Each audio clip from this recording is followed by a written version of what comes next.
Sorry to interrupt. I'm gonna need to see some ID. ID. Now. Of course.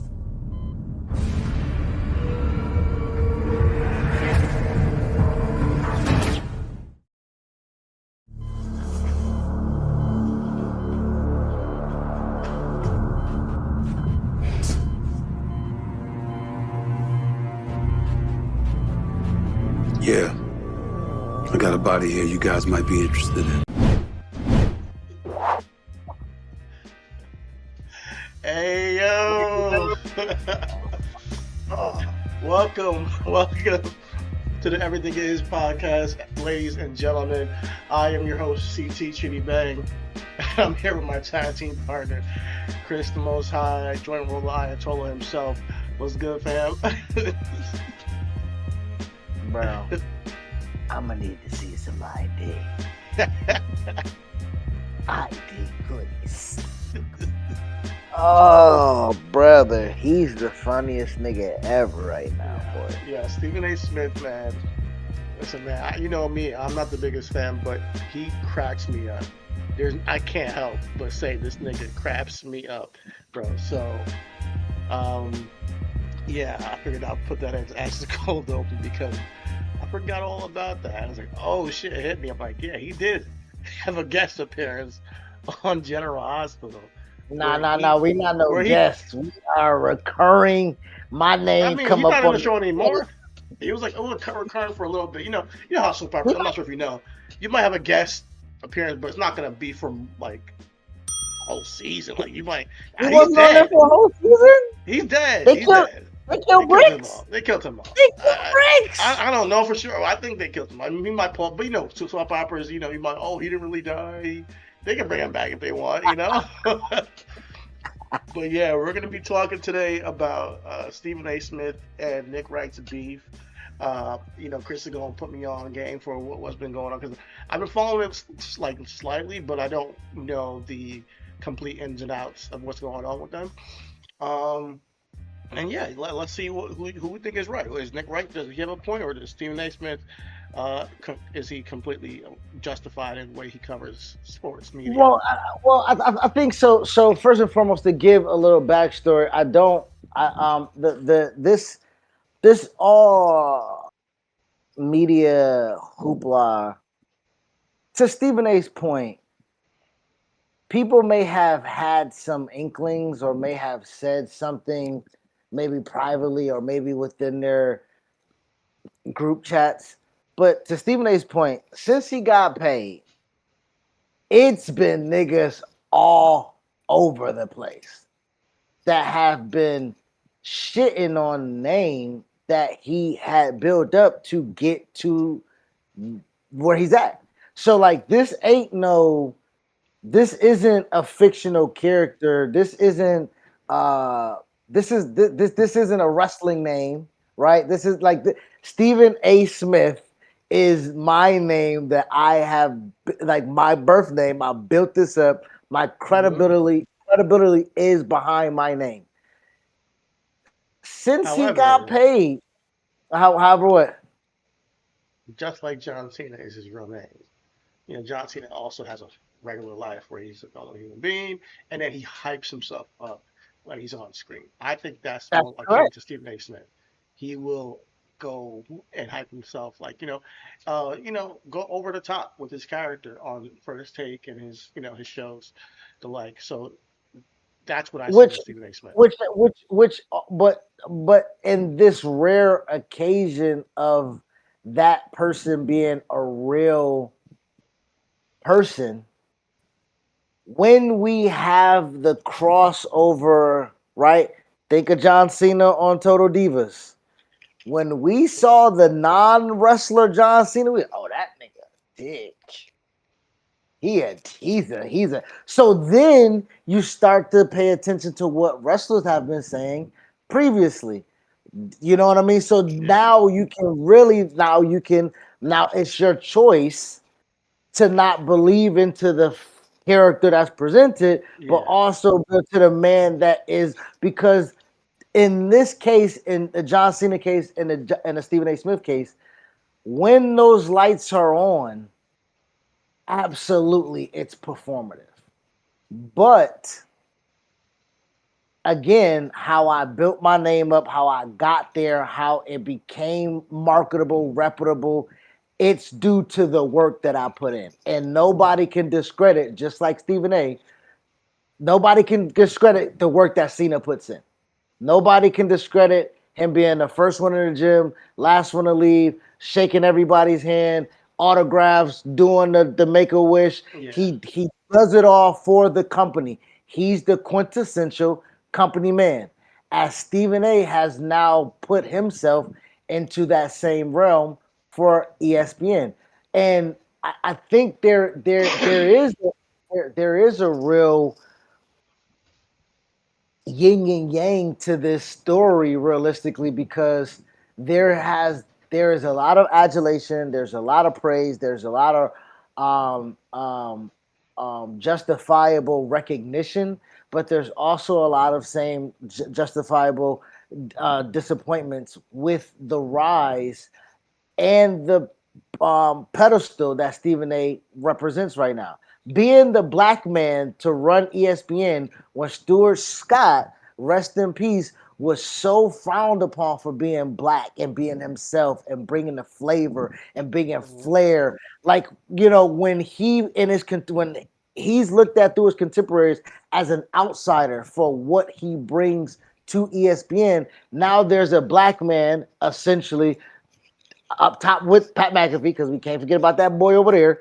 But Stephen A runs the company. He's on first take, get up, He's NBA homegrown countdown. ESPN, man. Like this guy worked his way up.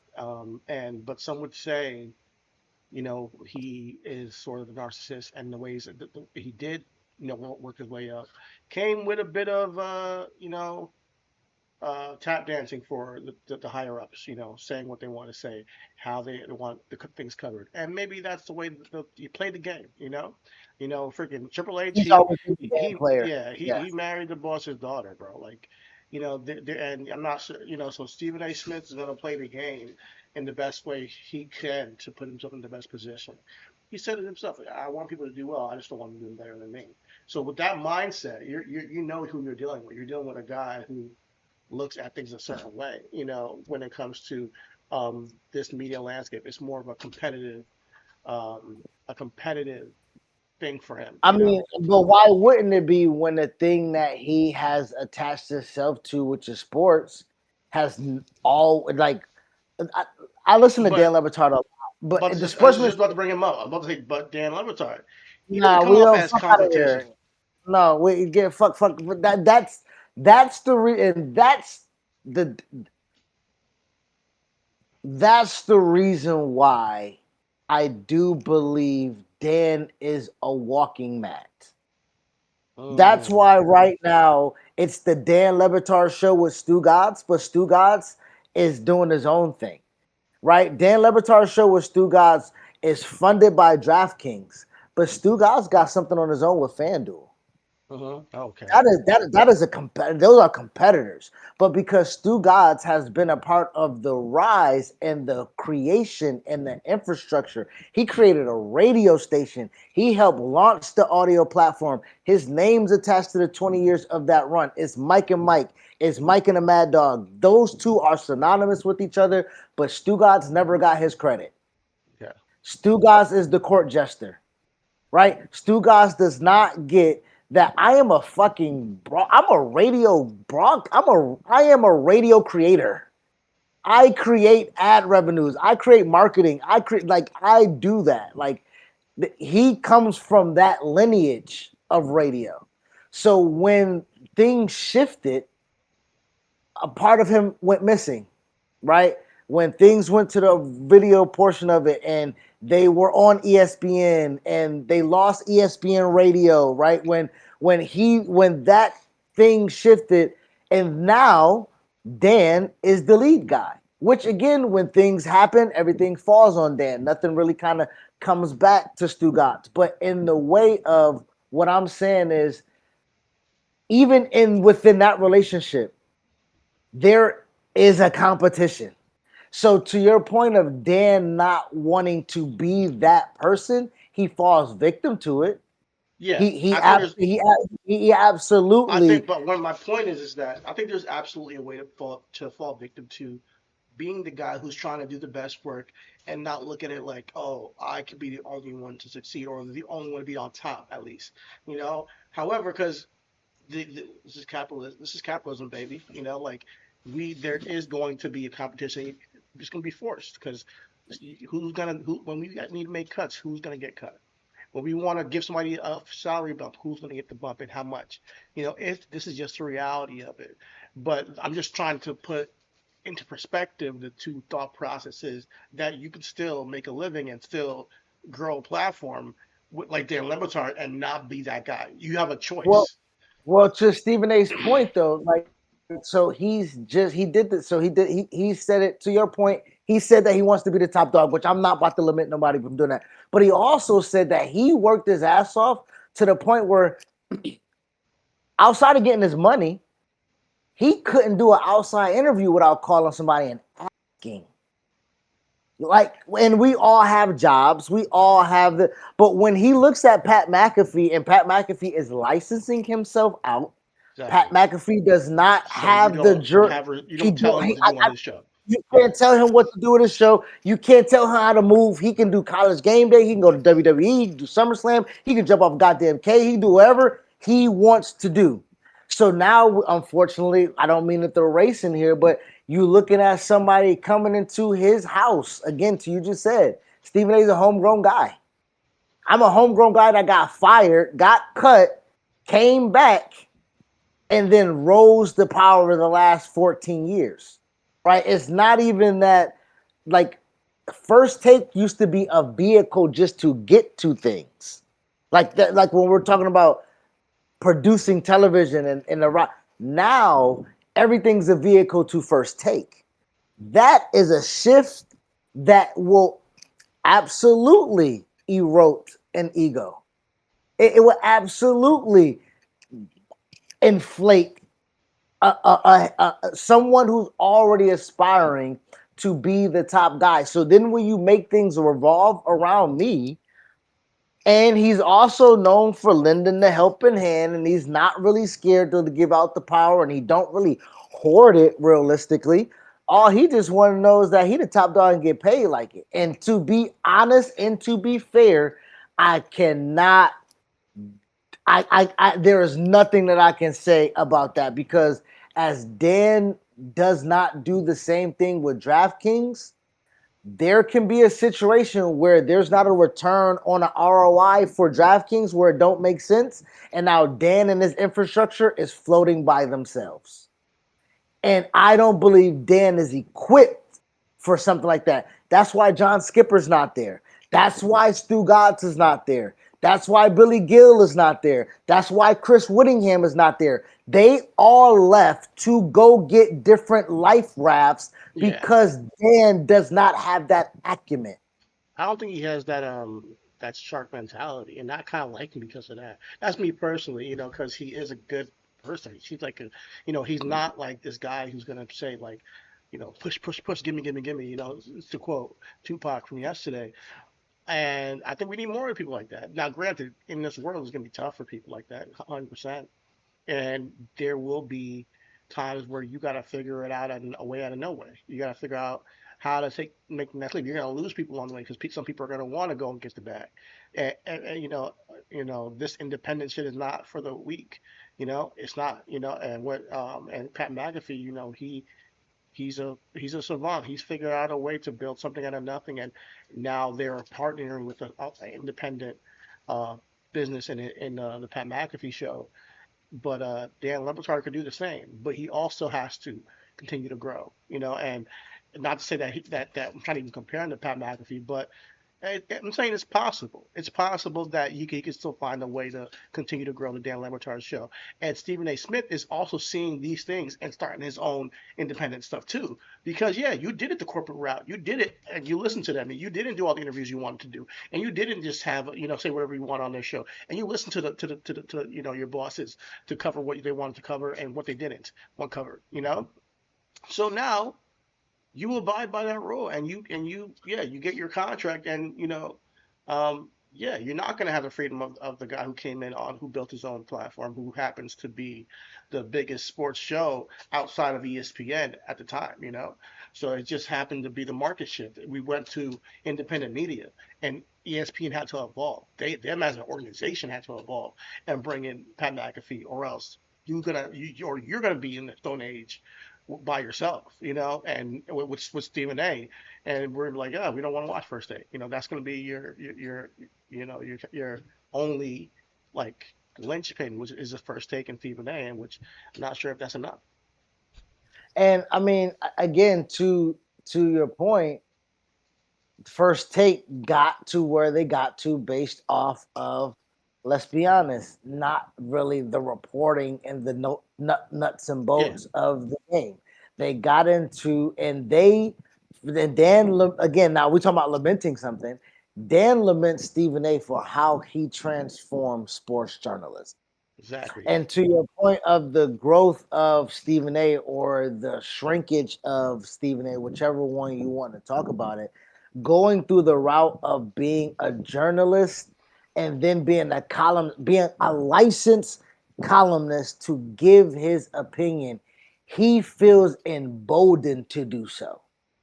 Like, so now in this day and age where everybody has the ability to do such a thing, including you and I, he legitimately had to go through a litany of tests to show that he's qualified to be a national columnist to give his opinion. So he comes at this also through a different lens of, y'all really not on my level to even talk how y'all talk. I give my, like, so when Jalen Brown, back to that, when Jalen Brown is speaking on Stephen A. Smith and saying he's creating an opinion where he's creating something out of thin air, um, he's telling Stephen A. to use his platform as a journalist. Stephen A. said, "Hey man, that was kindergarten to me.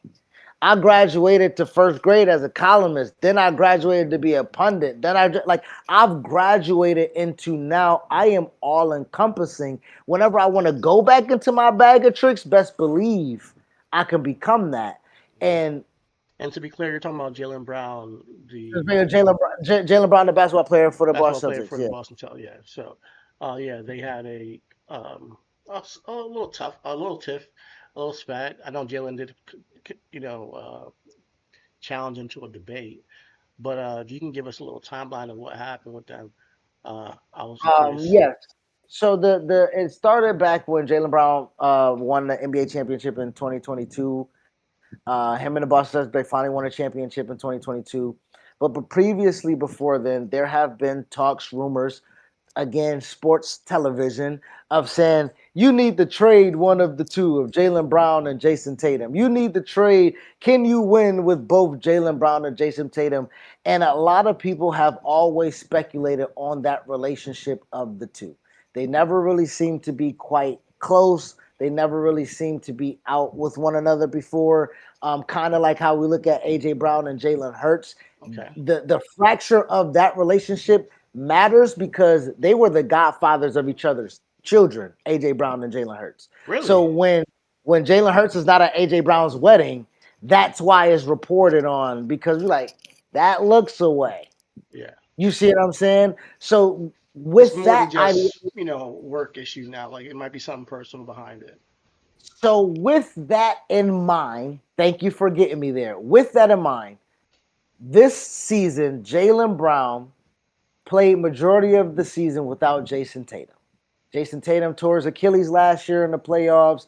He was scheduled to be all out of this year. And with that being said, the Boston Celtics and the media alike treated this year as a gap year, meaning go out there and hoop, brother. Just don't get hurt. Or let the chips fall. But we not really planning to win. That is how it was That was perceived. the perceived of the Celtics That was after the last year, especially with after the Achilles tear for Jason Tatum. exactly. All right. And then we So get to this season, Jay, and Jalen Brown balls, 40s, 50s, 30s, 40s, 50s. So he's coming out hooping. Nobody So with told the him the message. but that's always been again the notion of why there was a tiff in a relationship. Jalen Brown never really had the opportunity to be quote unquote the guy, right? Never took all the shots, never took the last shots. Offense never ran through him. It was always off of whether can Jason get it, swing, it's on me, I'll go get it, right? But the offense, the creation, the team aesthetics, the future, if you can look at how they structure it, it was never really around 1A, 1B. It was 1-2. That is Who was how two? it was Jalen Brown, essentially. Wow. Okay. But this is where the wrinkle comes in. Jalen Brown wins the finals MVP when they win the championship. Okay. Jalen Brown wins the Over Tatum. conference finals MVP when they're going on the like. So Jalen Brown again ain't really getting the memo that he's not. Not the guy. Fast forward, the Boston Celtics were projected to be like ninth, 10th, 11th, bottom of the Wait, barrel of the I Eastern know you. Conference. Maybe you told me this off camera, but the Olympics after the Oh shit! Yes. yeah. Oh, that is how. Okay, this is okay. This is how everything the narrative started. So sorry about that. After they win the championship, Jalen Brown is left off the Olympic team.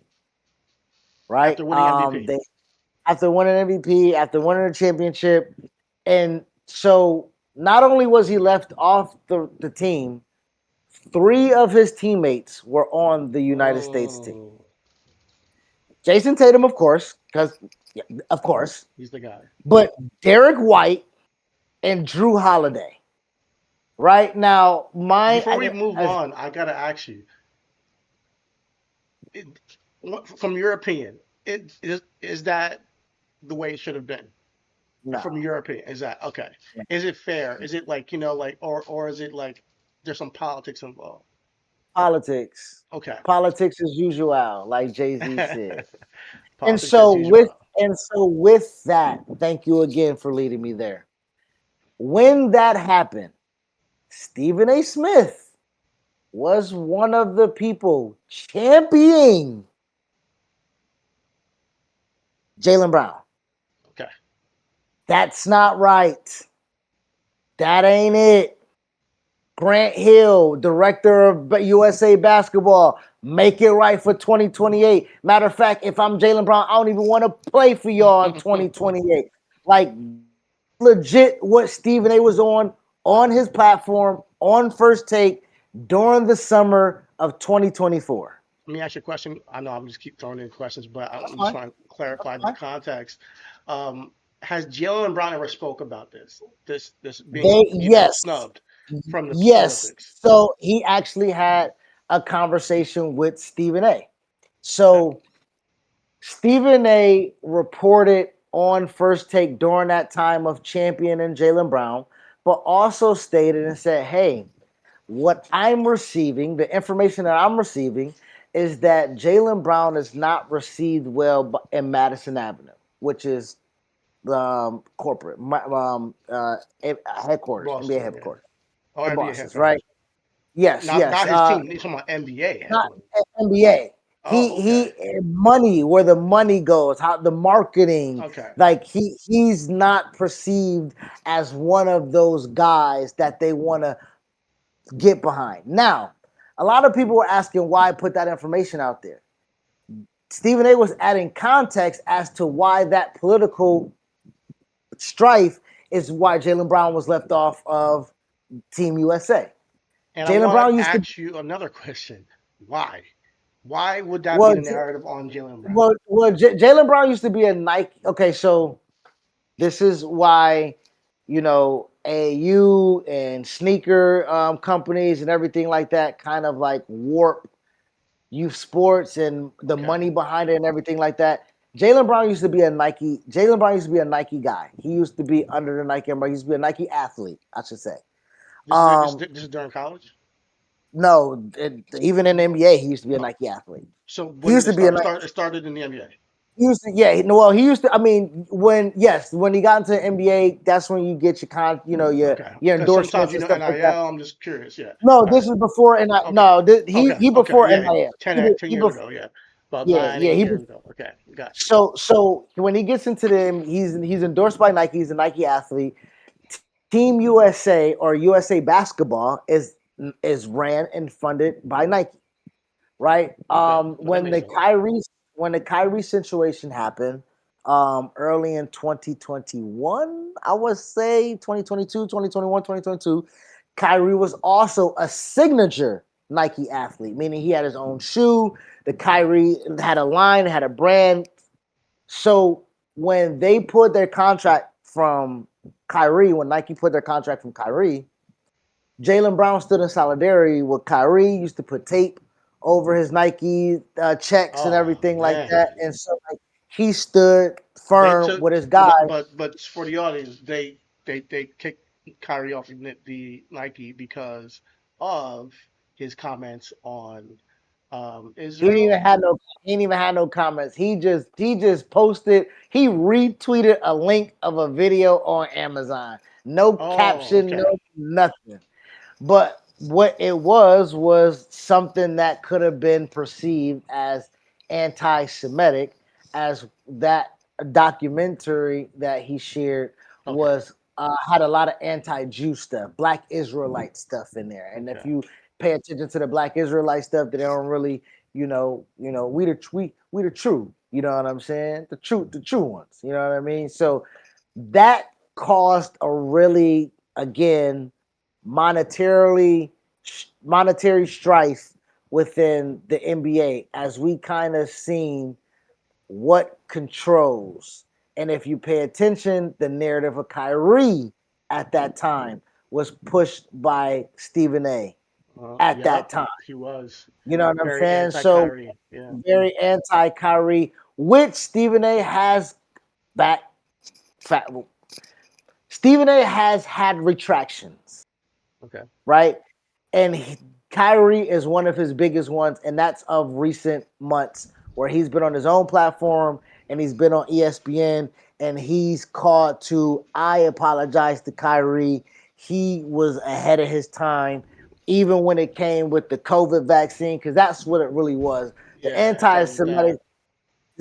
Stephen A. Ain't dip his toe in that. It was the COVID stuff more so that he was Okay, that he had on a. Kyrie's back of back. Yeah, that's true. Yeah, So when but Jalen Nike dropped him because of the documentary. Nike dropped Okay. him, yeah, Nike dropped him because of that. Yeah, Nike Okay. dropped him because of that, and that was on the COVID stuff. You know what I'm saying? hmm So like Nike was And like, then come on, Jalen starts putting tape on his Nikes when he's playing.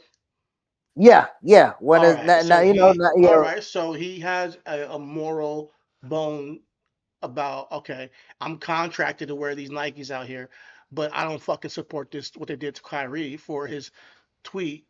All right, I'm gonna go play, but I'm gonna put some tape over this. So I got just to show solidarity with Kyrie. absolutely. Okay, So with that being said, and that's why you think he left off with the yeah, Olympics. that was one of the reasons that Stephen A. brought to light. Stephen A. was one of that also brought this. So this is not just like fan fiction, this is not just us, creating the narrative as podcasters. Stephen A. added some kind of validity as a journalist, because he said he received information that led him to that proclamation, Okay, so you right? receive information, and keep in mind, Jalen Brown's not no nothing, man. Jalen Brown is one of the what I see, one of the smartest guys in the NBA from what I've seen. He graduated from MIT. Am I correct? Graduated from Berkeley. From Berkeley, I excuse think me. he, but I think he did attend MIT He did attend for, MIT. Okay. yes, yes. And with that, I think that is something that I want to speak upon a little bit, because as he's been shown or seen or commented as a conscientious adult brother, as they call him, he does seem to miss the mark on some things, and Bomani Okay. called attention to it a bit. You know what I'm saying? Because he was managed by Antonio Brown at one point. You know what I'm saying? Yeah, He was, you I know what I mean? think He was around with that anybody who has Yeezy. strong opinions, I mean, you're gonna not be right 100% of the time because there's Absolutely, always a way absolutely. when you have a strong opinion to say, hey, yeah, this over here might be a little blind spot for you. This over here is more information or something to like, a rebuttal to what you're saying because there's always an opposite side to what you're saying. So I'm not surprised that he's a young cat. He's very intelligent.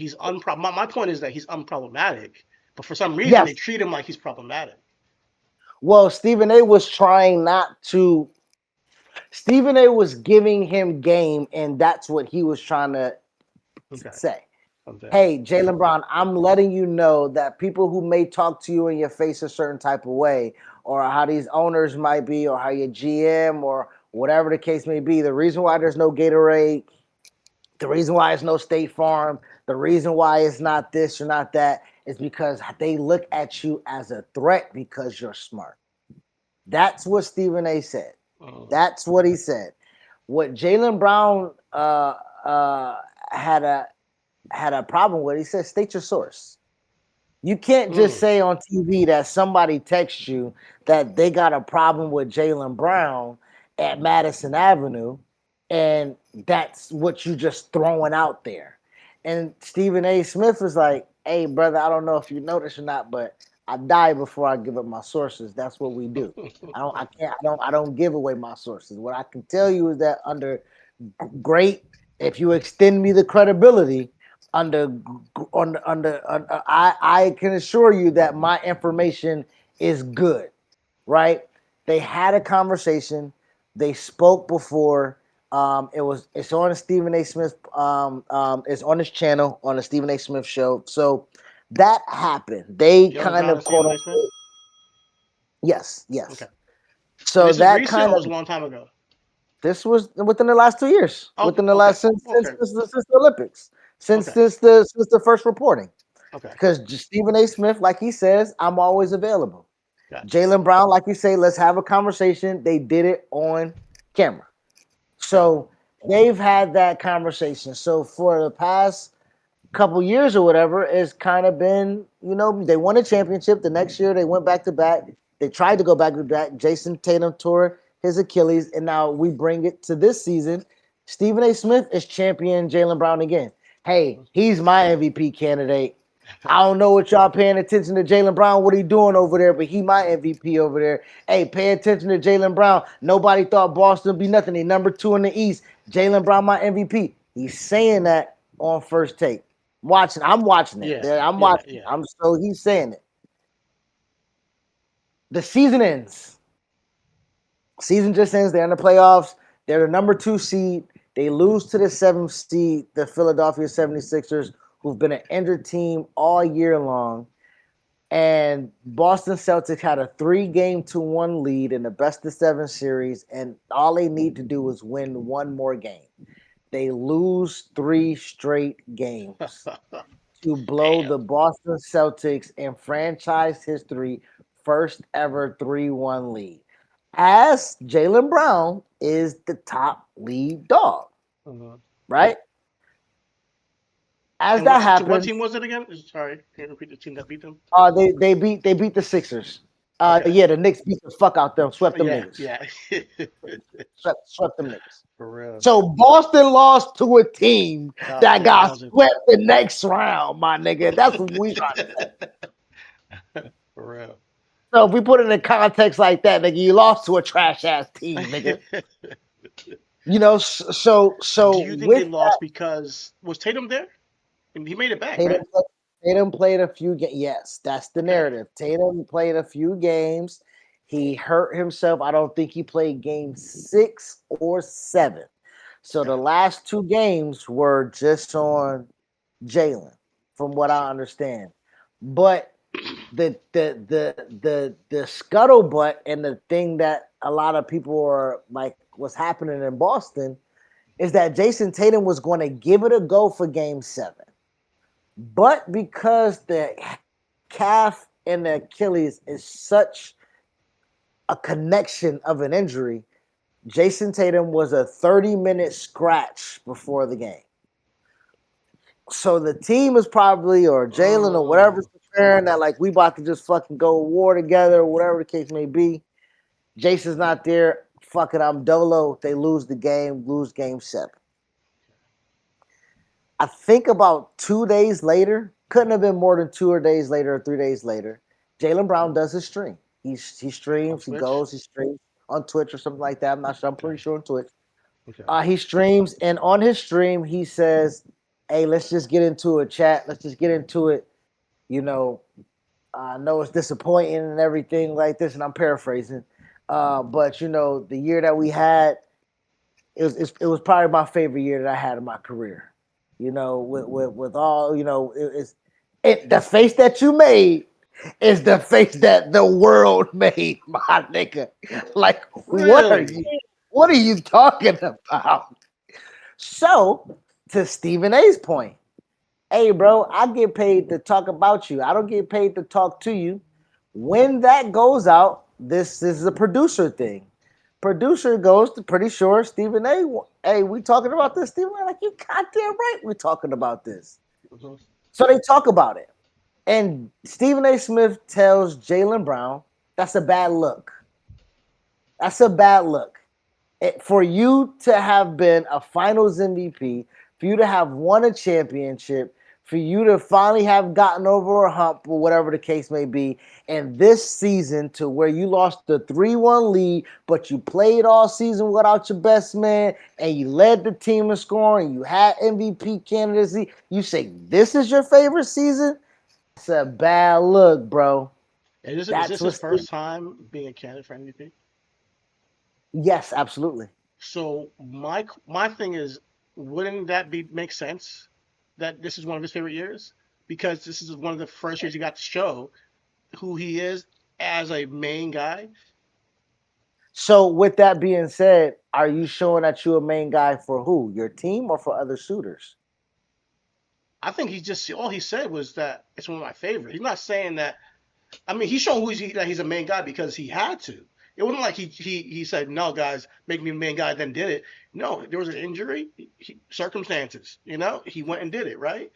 Then he goes on his Twitch and he's like, hey, guys, I had a really good year. And I'm happy that I had a really good year. I know we didn't get That's to true. finish it all off, but this is one of my favorite years because I got to really ball out and I was an MVP candidate. I didn't win MVP, you know, but I was a candidate. And yeah, it's one of my favorite years. Maybe it's not a good look, but that's his truth, right? What's the big deal? That's just true. That is, and so with your point, you say that. What's the big deal? And you have a right to say that. I think Jalen Brown has the right to feel that way. But I think in the content game of what we're speaking about, what ratings does Stephen A. Smith get by saying that?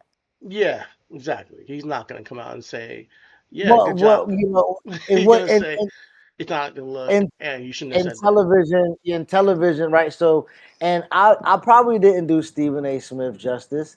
And I can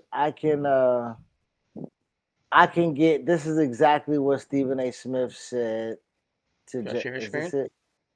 I'm sharing it already. No, should I? Is it not shared? Oh yes, sir. Yeah.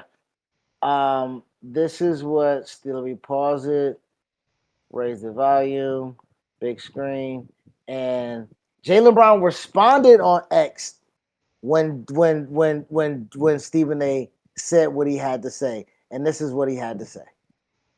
As it pertains to this relationship with Jason Tatum, based off of what he said, this is his favorite year. You got knocked out in the first round. The Boston Celtics, one of the top 2 most storied franchises, if not the most storied franchise in the history of basketball annals, lost a 3-1 lead for the first time in its history, in its postseason history.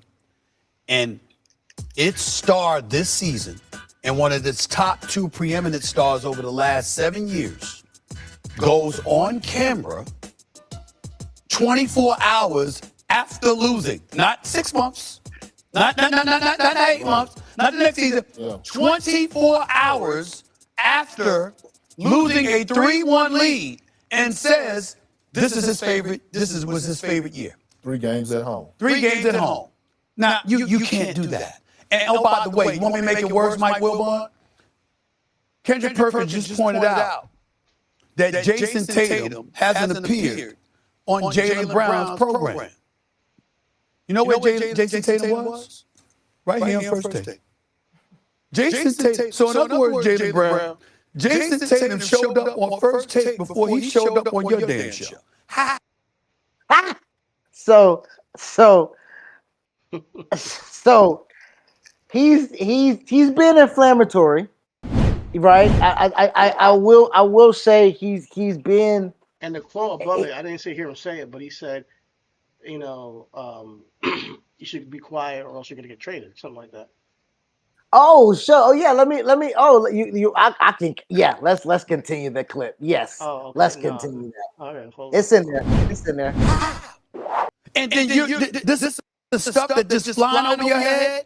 You think nobody notices that hasn't happened? You're saying it's the year that Jason Tatum was down with an Achilles tear is your favorite year?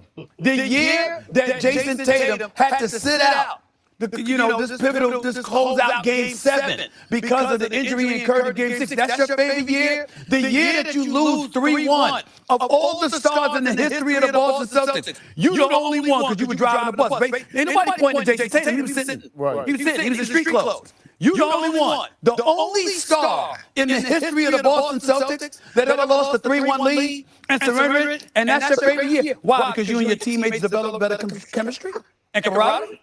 You understand what I'm saying? Because you overcame adversity? What happens? What's the remedy? Given all these things you're pointing out, I'm with you. Given all these things you're pointing out, I'm with you. That's why I brought up the whole trade thing again. What are you going to do about it? I don't mind, but what I'm saying is the first order of business is that he needs to be quiet and, like Big Perk said, go on vacation unless you're trying to get traded. Unless you're trying to get traded was what he said. And so if you want to keep it up, I got Jalen Brown's response to that. Right here. Let's get into the good stuff. Last week I had an exchange online with Stephen A. Where he was vocal about what he thought I needed to do, and he also said some other things. So let's watch it together on screen chat. We can react to it together. This is just we're just doing some investigative journalism. This is one of the clips that like Inception. one of the clips that was going viral from our exchange. Inception? This was his response. Yeah. No, what we're doing, we react. Let's start it over. I can't hear nothing that he's saying, but go ahead. He got a bad setup, cuz. Trust me, we know how it would be. Hold on, but that's what Stephen A. Oh my God. Okay, so with this clip, I'm gonna show you just Jalen Brown's part where he say "fuck Stephen A." Stephen A. responds to that, and he said, "Hey, brother, I ain't gonna disrespect you. First thing you need to do, get you a damn studio. You make $300 million. Pay an engineer, get some better audio. If you're going to come into my game, be a bigger player." That was what he said as a first response. But Jalen Brown has a fuck Stephen A. Smith person on here, and I think it's right at 3:30. 3:30. Here it is. See, this is where I got to pause again. See, this is a narrative that he's creating. This is in journalism. This is him making his own opinion and formalizing it about what I had to say on his platform. And this is why, respectfully, a lot of people say, fuck Stephen A. Because this is the type of stuff he does, and then he doesn't recognize it. But he's creating a narrative saying that the reason why I'm saying that I had my favorite season is because selfishly I had a best performing year. Not the fact that we outproved expectations, not the fact that everybody expected us to be nothing and we had to fight and we showed up and we competed every single day and we had to fight for every victory. Not the joy of watching our teammates grow or not the joy of watching guys who are unproven start to solidify themselves as well through leadership, through chemistry. Like, he maybe not doesn't understand that because maybe he's never had to fight for nothing in his life. Maybe anytime adversity is hit, he's rolled over or he's gave in. So he thinks it's the same thing as somebody who has little to no expectation and they stood up and they made a name for themselves. He may not understand that concept, and that's why he's pushing his narrative. But once again, this is what Stephen A. is using his platform for. Let's see what he finishes with. What happens? What's the remedy? Given all these things you're pointing out, I'm with you. But that's why I brought up the whole trade thing again. What are you going to do about it? I don't mind. But what I'm saying is the first order of business is that he needs to be quiet and like big. Let me stop right there. Did he just say I needed to be quiet? Be quiet for who? Man, fuck Stephen A. Stephen A, Stephen B, Stephen C. Like, my offer still stands. You want me to be quiet and stop streaming? Well, I want you to be quiet and get off these networks, because you're not using your platform to do real journalism. You're using your platform to use clickbait. You're using your Fuck Stephen A, Stephen B, Stephen C, my brother. Man. Okay, now yeah. I'm caught up a little bit. Well, there's more, but yeah, I get how this started. Yeah. So this is Stephen A's response to the fuck Stephen A. Now we're going to get to the part of now. This is where things change, right?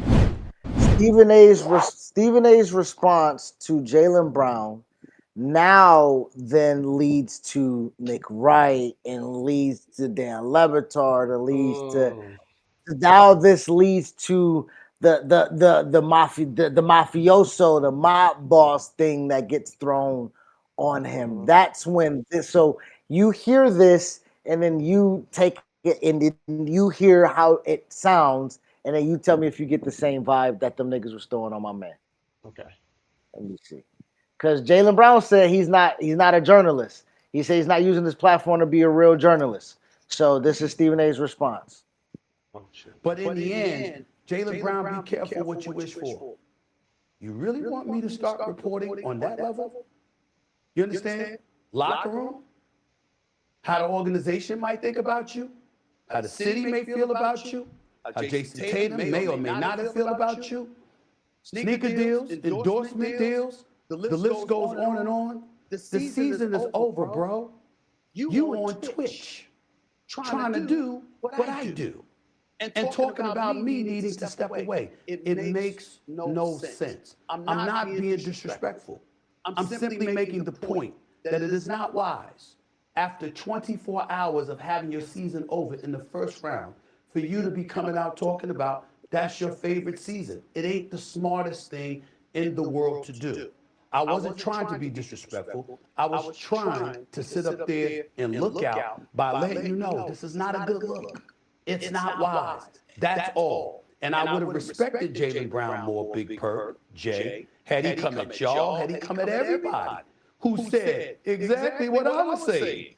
But evidently, you understand, when you're talking about clickbait and all of that stuff, somebody told you one of the best ways to get it is to bring up my name. And that's what you did. So who's really looking for clickbait? Is it me or is it you? And obviously, you would think you wouldn't need it. $304 million, NBA player. You don't need it. What you doing it for? So I didn't hear a lot of venom. I didn't hear a lot of threat. I didn't hear a lot of. You're muted. Hello? Yeah. I hear you now, brother. I mean, he started off with a threat, in my opinion. So Really? yeah.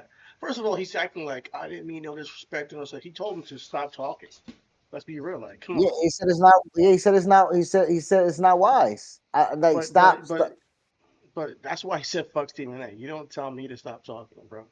like and or else unless you want to get traded, like it is that whole thing. And this is why I think that me and Theta will never see eye to eye, because who are you to tell these guys how to be and how to move all the time? He's always trying, and this is not somebody saying, "Oh, stop smoking weed," stay off the weed. This is not that. This is an intelligent, one of the, in your opinion, one of the best players in the NFL and NBA. Excuse me. Um, and you feel like just a one comment of him saying, it was one of my favorite years. Not saying this was the best year ever. It's like this is one of my favorite years, considering with a little bit of hopeful tinges, like people have come up this year, and we overcame obstacles. So if he's telling him to stop talking, I would appreciate if he got some more context before he started talking in the first place. You know, we But talk about Jalen clickbait. Brown didn't. Before you continue, when you talk about clickbait, Stephen A. Smith took that one line of saying that it's one of his favorite seasons, and he made a whole show segment on it. But That's clickbait. what we saw Jalen Brown was he had to do that. The first time Jalen Brown said something, he didn't offer that explanation. That was after. I just want to add that But timeline. he said no. What But we even if he didn't say the context, right, of like uh why, he said, "Oh, it's one of my yeah. favorite seasons," And you're on Twitch, you're talking. It's a whole hour. Me and you, 2 hours could be talking here, and we have an Right. off comment of one of my favorite seasons. He took that one clip and then, hey, he didn't like text him, hey, well, why is one of your favorite seasons?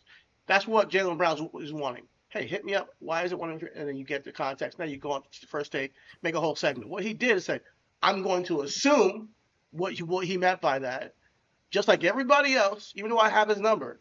And then I'm going to go on first take and make a whole segment about it, make it salacious, and say that he is not doing the right thing. It's You funny know, how that is used against Stephen A. Smith, to the same point of why Stephen A. To that point. Cam didn't give Stephen A. the heads up when he brought Jason Whitlock on the show. Right? You got my number. yeah. When LeBron hits him at the thing, he had his biggest thing is Rich and LeBron has my number. Nobody hits my line, so now it's for me So to now he's hit doing the same somebody's thing. line. But and he's the villain. But he's the villain in all those stories. Nobody I else mean, I takes don't, the mantle of the villain. I don't. But my thing is, if you're going to condemn people for not hitting your line, hit people's line. Then be consistent on what you're going to do before you go on your platform and start making up a narrative. Because that's what he did. Talking about clickbait, he created a narrative. That reason why it's his favorite season is that, oh, maybe he wants to be traded because he wants to be the guy. When it could be more than that. Like he mentioned in the response, hey man, it's not just that. We overcame a lot of adversity, and he explained himself very, very well. So when you get the full context, you're like, oh, okay, that's what he meant. And Stephen A. Smith, no, he's not going to go do that. He's going to make a whole story about it, and be on his high horse of how Jalen Brown should talk, and how So it is a bit what's the, arrogant or But condescending but what he's doing with but Jalen Brown. to the journalism portion of it, Stephen A is not saying those as just his sentiments. That's what he's saying.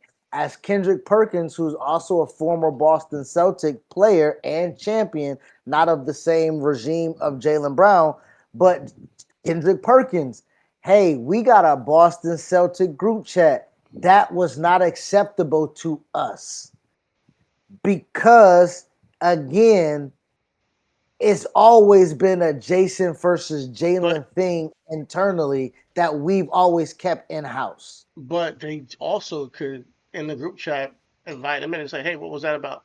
And that's the thing. Like, this is now you're bringing their group chat to TV. So this is selling you're getting ratings up for this. So I do think I see where Jalen's pointing with this whole thing. And then when it comes to the whole mafioso thing, him saying that you're trying to do what I do, He and just said, "Be are you careful what sure you you wish really want me? for." Yeah, you sure you really want me to do that? Nigga, that's a threat, bro. That's all of how people really feel about you. It is. It's saying, nah, I'm not gonna go text you and find out what you meant by that. What that's saying is, what I'm gonna do is find out stuff about you and bring it to TV. That's what he's like. I'm gonna do more salacious content if you want me to do that journalism. No, That's exactly what. well, okay. What would be salacious about the things that he? If Brad Stevens, hold on, this is hypothetical. Let me just land. If Brad Stevens, who's looking to get off they have two $300 million people on their contracts right now, Jason Tatum and Jalen Brown. That's not feasible. That you get damn near got $500 million and two players. One of these motherfuckers gotta go. Guess which one I'm keeping, Chidi? I'm keeping the one that can make me some money on the back end, which will be Jason Tatum. So if I'm Brad Stevens and I'm trying to work backdoor deals because it is real scuttlebutt, not just me, not just Stephen A. with 520. We making up scenarios as sports fans. Jalen Brown might be going to the Atlanta Hawks. They got the cap space. They got roster space. They got the money. Jalen Brown from Atlanta. It worked. They need a guy, right? Like, so Jalen Brown can say front-facing things. Brad Stevens can say front-facing things. And as we know, journalism has the tinge of the dirty stuff. And I don't think that would be salacious to the point of, hey, Jalen Brown, the GM that you think is your friend that's smiling in your face, I got information how they really feel about you. I got information how Boston really feels about you.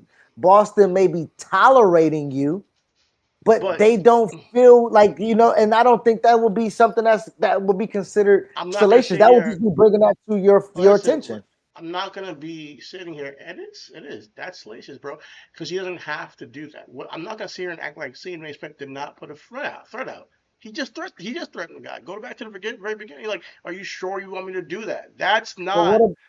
He didn't build up Huh? He don't build up equity by telling you previously. I've reported things that were considered salacious that we talked about on the back end. When I said that you were not on Team USA about how they really felt about you, that was considered salacious of throwing your name out, putting your business out there. Things that Team USA did not say or did not have a face or a voice to. So when I did that, and when I did my journalism, I did my reporting, and I brought something to your attention, you probably was wondering, why didn't you? Well, I'll let you know why. Now, you had a problem with me. We hashed that out. It's the same thing in my eyes. It's the same thing. I don't, me personally, I don't, and I understand this because it might be coming from the person that niggas don't like. It might be the tonality of what. That. It's the same thing. He just, listen, I'm just saying, he pretty much said, do you really want me to come out and tell how your relationship with Jason Tatum, how the people in Boston see you and feel about you? He made a list of things that he could talk about on his show and create more narratives. That's a threat. Now, granted, whether they be true or not, that's a threat. That is. Can you be threatened with the truth? Yes or no, Chidi? Yes, you know that you can be threatened with truth. That's called what, blackmail. You could have done some cheating on your wife, and then I know, and it's like, hey, yo, you sure you want me to tell somebody? That's blackmail. Dead ass.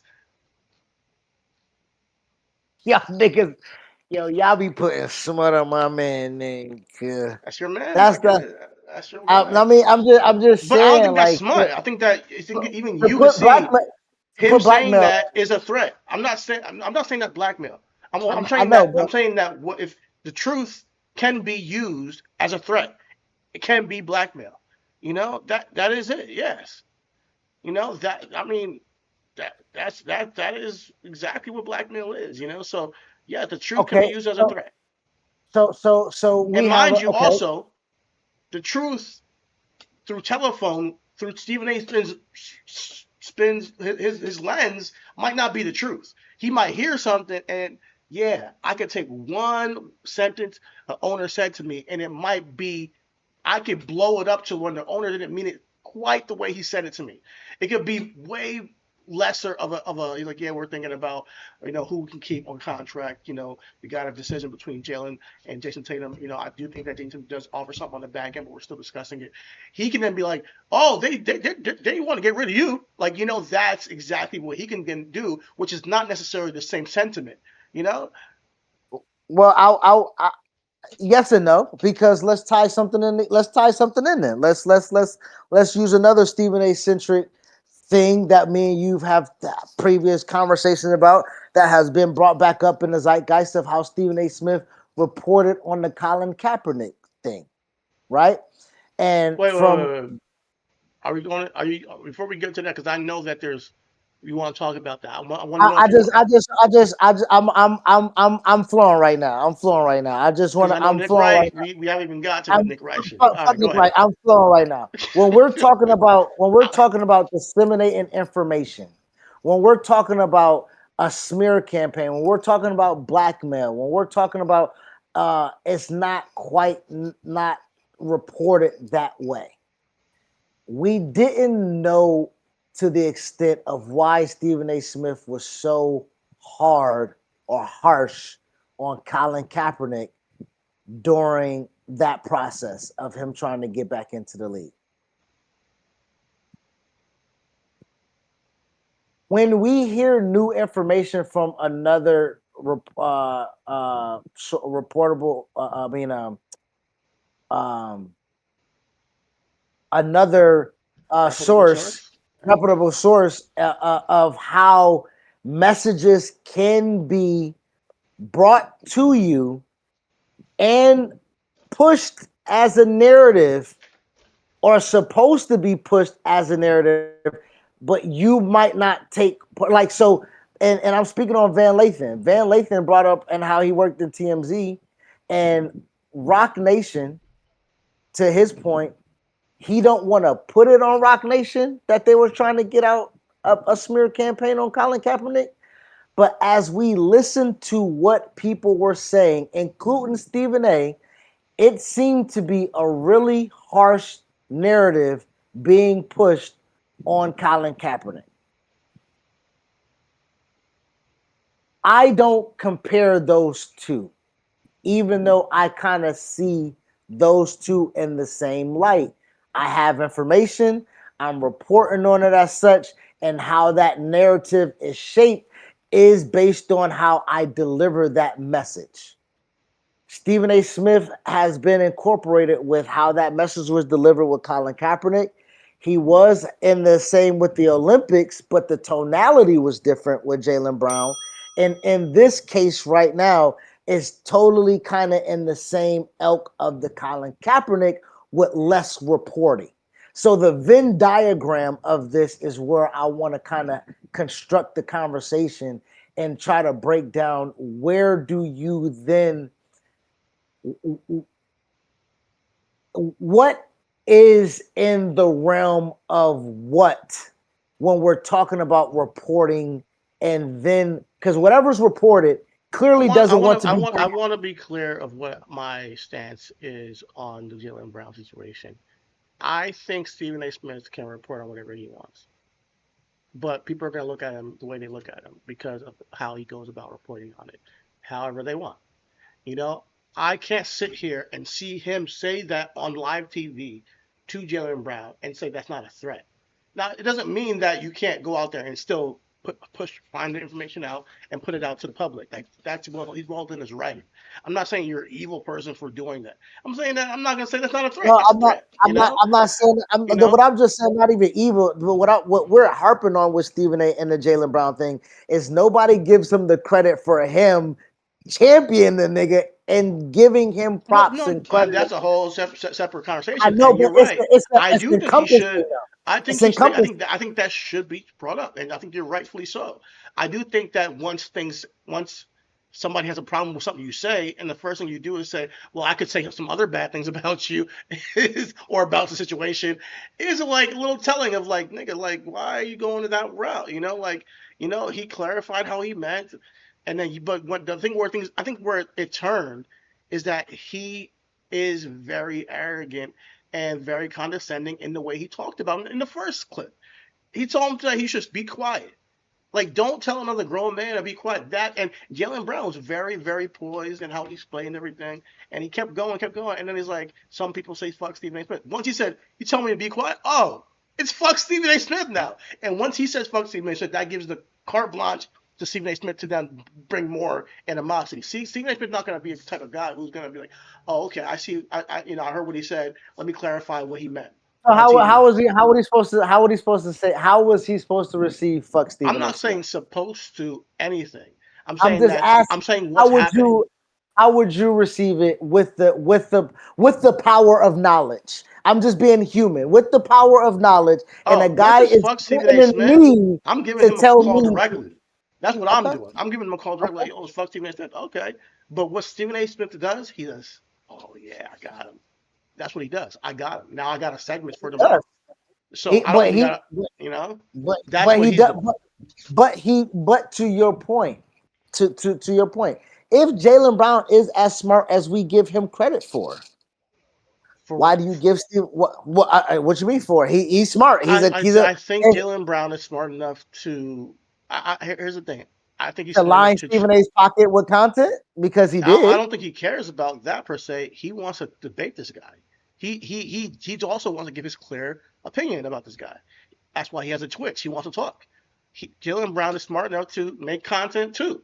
He's not just gonna be talking to the guy behind the scenes. No, he's gonna get on his Twitch and be like, all right, let me address this. That's what Jalen Brunson is doing. So on some level, he's like, all right, I'm going to use this as my content as well and launch my platform. But he also wants to have a debate. I challenged him to a one-on-one. But he kept it a buck on how he sees the man on his platform. So I can but he kept it a buck because he mentioned him and told him to, on the platform, and he felt like he's creating a narrative that's not true about his team and what he meant by it being his favorite season. So he that's might where not know, but Jalen Brown might not know what's true or not. That's what Stephen A. is telling but him it's about. not Do you want me about to report it or what's not? true Nigga, or I know not this. as it. But you're right, and I'm not even debating that. What I'm trying to say is Jalen Brown knows what's true about what he said in the first place, which is his favorite season because of overcoming adversity. And that's what he knows is true about what he meant when he said it, and that's what But spurred on this entire thing. Chidi, when we first played it and you heard it, your face was like, "Come on, guy!" Like even you, like so, even you when What do he you mean? said it, Well, Jalen when Brown or Stephen A. Jalen Brown, when he said it was my favorite season, and you got the context, and him when you heard it, you gave a little eye roll because, I need to go. No, I need to rewind. I'm not sure if I gave an eye roll. okay, I said, all right. No, I think I nodded because it made sense to me. Because I think gotta keep in mind, this is a guy who won a championship already. It's not a guy who's like, oh man, feeding for a championship.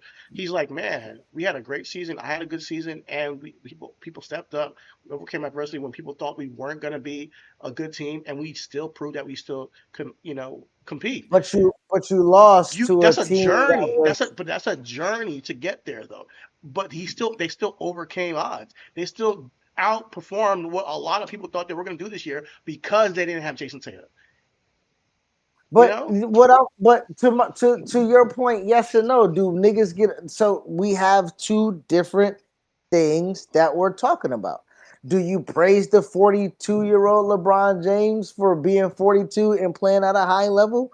Or do you blame him for not doing enough when he's capable of being the best player on the floor?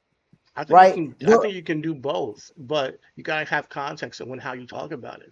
I think you can say, "Listen, I wish he could do more with what if he's gonna be on the floor." At the same time, he's still there doing fantastic, putting up 30, 40s. Like he's having games that So we're that like, man, we've never seen a guy at that age do. So you can have the same nuanced conversation. and I think Stephen A wasn't I think to your point, like again, so you say when Stephen A said be quiet, Jalen Brown said, "Oh, well, the gloves is off. Fuck Stephen A." When Stephen I A think heard fuck Stephen A, he didn't like say the gloves is off. He was just like, "All right, nigga, you want me to go back in this bag that I really can go into?" Like he's not. He said, "I'm not going to talk down about the brother." He said, "I'm not going to get into a back and forth with the brother." But what I he will did though. do is that I will. But he did not disrespect him, bro. No, he did not. I didn't say disrespect. He said he went back and forth with the guy. He went But back he and did. forth and disrespect. Telling a grown man to be quiet is disrespect. Sorry, some people are gonna take that as disrespect. Don't tell me to be quiet. Period. I know me. If somebody's telling me to be quiet, how are you? How about you? Somebody on some other podcast or show says, "Yo, yeah, Chris should shut up. He should be quiet or else." And I'm gonna tell what news I got on him. Like it's gonna feel some type of way as a man. It's gonna hit you like, "Oh, word. Oh, fuck that nigga." Like that's what But it was. that's so. Real But that's time, my and he's point. on a Twitch, so he's a real time reacting to this. But It's not like he but like that's my heard it and then came on Twitch like an hour later. He's like real time react. He didn't know he was gonna say that. You could tell. but we give that leniency to Jalen Brown as Stephen A, who has to bring something to the show, sees Jalen Brown with no context, even though you say he don't have to have context when he says what he says, just flat out, this is my favorite season. Like Stephen A said, 24 hours after you losing, it did not receive well because my line blew up. My sources hit me up. Did you see this? Did you hear what he said? This is why Boston don't like him. This is why they want to get rid of him. This and that. That is what he's getting. Let me ask you a quick But question. yeah, Would you get rid of Jalen Brown if you were in the GMC? if I can get something from him, yes. Would Yes, I you get would. rid of Jason Tatum if you can get something for him? I don't think I can get. I, I don't think I'll be able to get a package for Jason Because of Tatum. the That injuries? no, not even that. Nigga, the Okay. upside. That nigga, I ain't gonna hold you. The upside It's is more not for a. Jalen Brown, you think? The upside is more for Jason Tatum. So why wouldn't you be able to get something from Jason Tatum for Jason Tatum? Because I won't get something that will be like I won't get nothing in return that will be that will Be worthy, generate worth it. that'll be worth it. That'll be Okay. worth it. I So can you think Jason Tatum is a better player than Jalen Brown? You think you can get something from Jalen Brown that'd be worth it? yes, I think that you can get something for Jalen Brown that will be worth it to help surround Jason Tatum. And I think if I'm Boston, I won't get shitted on in Boston if I Okay. trade Jalen. Then trade Jalen Brown. I honestly, I'm rooting for Jalen Brown. I'm rooting for him because I'm rooting for him too. I you want him know, to have his own team. I think that is, and when we're looking at it, he was the first of the $300 million guys. He was the first one. He got his contract first. It was the highest contract in the league history. He signed that. He's the guy. He was there in Boston before Jason Tatum. That's true. He is been the linchpin of the Boston Celtics. So for me, it does feel like it's a little bit unfair, but I'm going to also look at it as this. Kobe Bryant was always they did not like the Batman and Robin thing. They said Batman Superman. That's what Shaq and Kobe wanted to be. They wanted to be equals. They wanted to be the Justice League. But at the end of the day, when Shaq went down and it was all on Kobe and the spotlight was on Kobe and he didn't have to share with the 7-1 Shaq Diesel, everybody was like, "Oh, the second era of Michael Jordan." It wasn't Shaq's teammate. It wasn't Shaq's sidekick. It was Kobe can be the best player in the league. So when you have that dynamic, and then when Shaq comes back, and then now we have the internal infighting of your turn, my turn type situation. At the end of the day, the Lakers got rid of Shaq yeah, and and it benefited both. Shaq went and got a championship with Miami. Kobe went and stayed home and got two more with the Lakers, and they was able to mend their relationship in the after years after all that muck. But it worked out for both, and I think that this is more in the lines of this can't be John Stockton, Carmelo. here's the This thing. ain't it. How much better is Jason Tatum than Jalen Brown in your opinion? Is it a lot better? It's Is it a significant? sizable gap. It's a Has sizable Jason gap. Tatum been an MVP candidate? Yes. Okay. Yes, he's perennial All NBA, which is equivalent to All Pro. Okay. He's been MVP candidate. He's I think he's led. He's been top five in scoring by averaging like 30 or some Okay. shit like that. Like Jason Tatum is a little bit more polished with the dribbling, with the shot. he came in when he came back off of injury this year. He rebounded the ball. He made better because he couldn't really make this. So he read the game a little bit different. I think Jason Tatum has the ability to be along with Anthony Edwards and Cade Cunningham, the best American-born player in the league. Like it's them three. It's Jason Tatum, Anthony Edwards, and Cade Cunningham. And honestly, I can't forget the Brunson burner. That boy Jalen Brunson, one of the nastiest niggas in the league, boy. It's just really hard it's really hard outside of AI, Steph, and Isaiah Thomas, Zeke, to give it to a small guard. You know what I'm saying? Like Jalen Brunson, legitimately a small I guard. think that he's like an underdog, man. When people talk about him, bro. But Yeah. I know you said fuck Nick Red, but I do want to talk about that conversation they had, like in Yeah. regard to this. So when Stephen A. Smith makes that, again, the threat that everybody calls it a threat, makes that threat, Nick Wright has this to say, and he comments on it.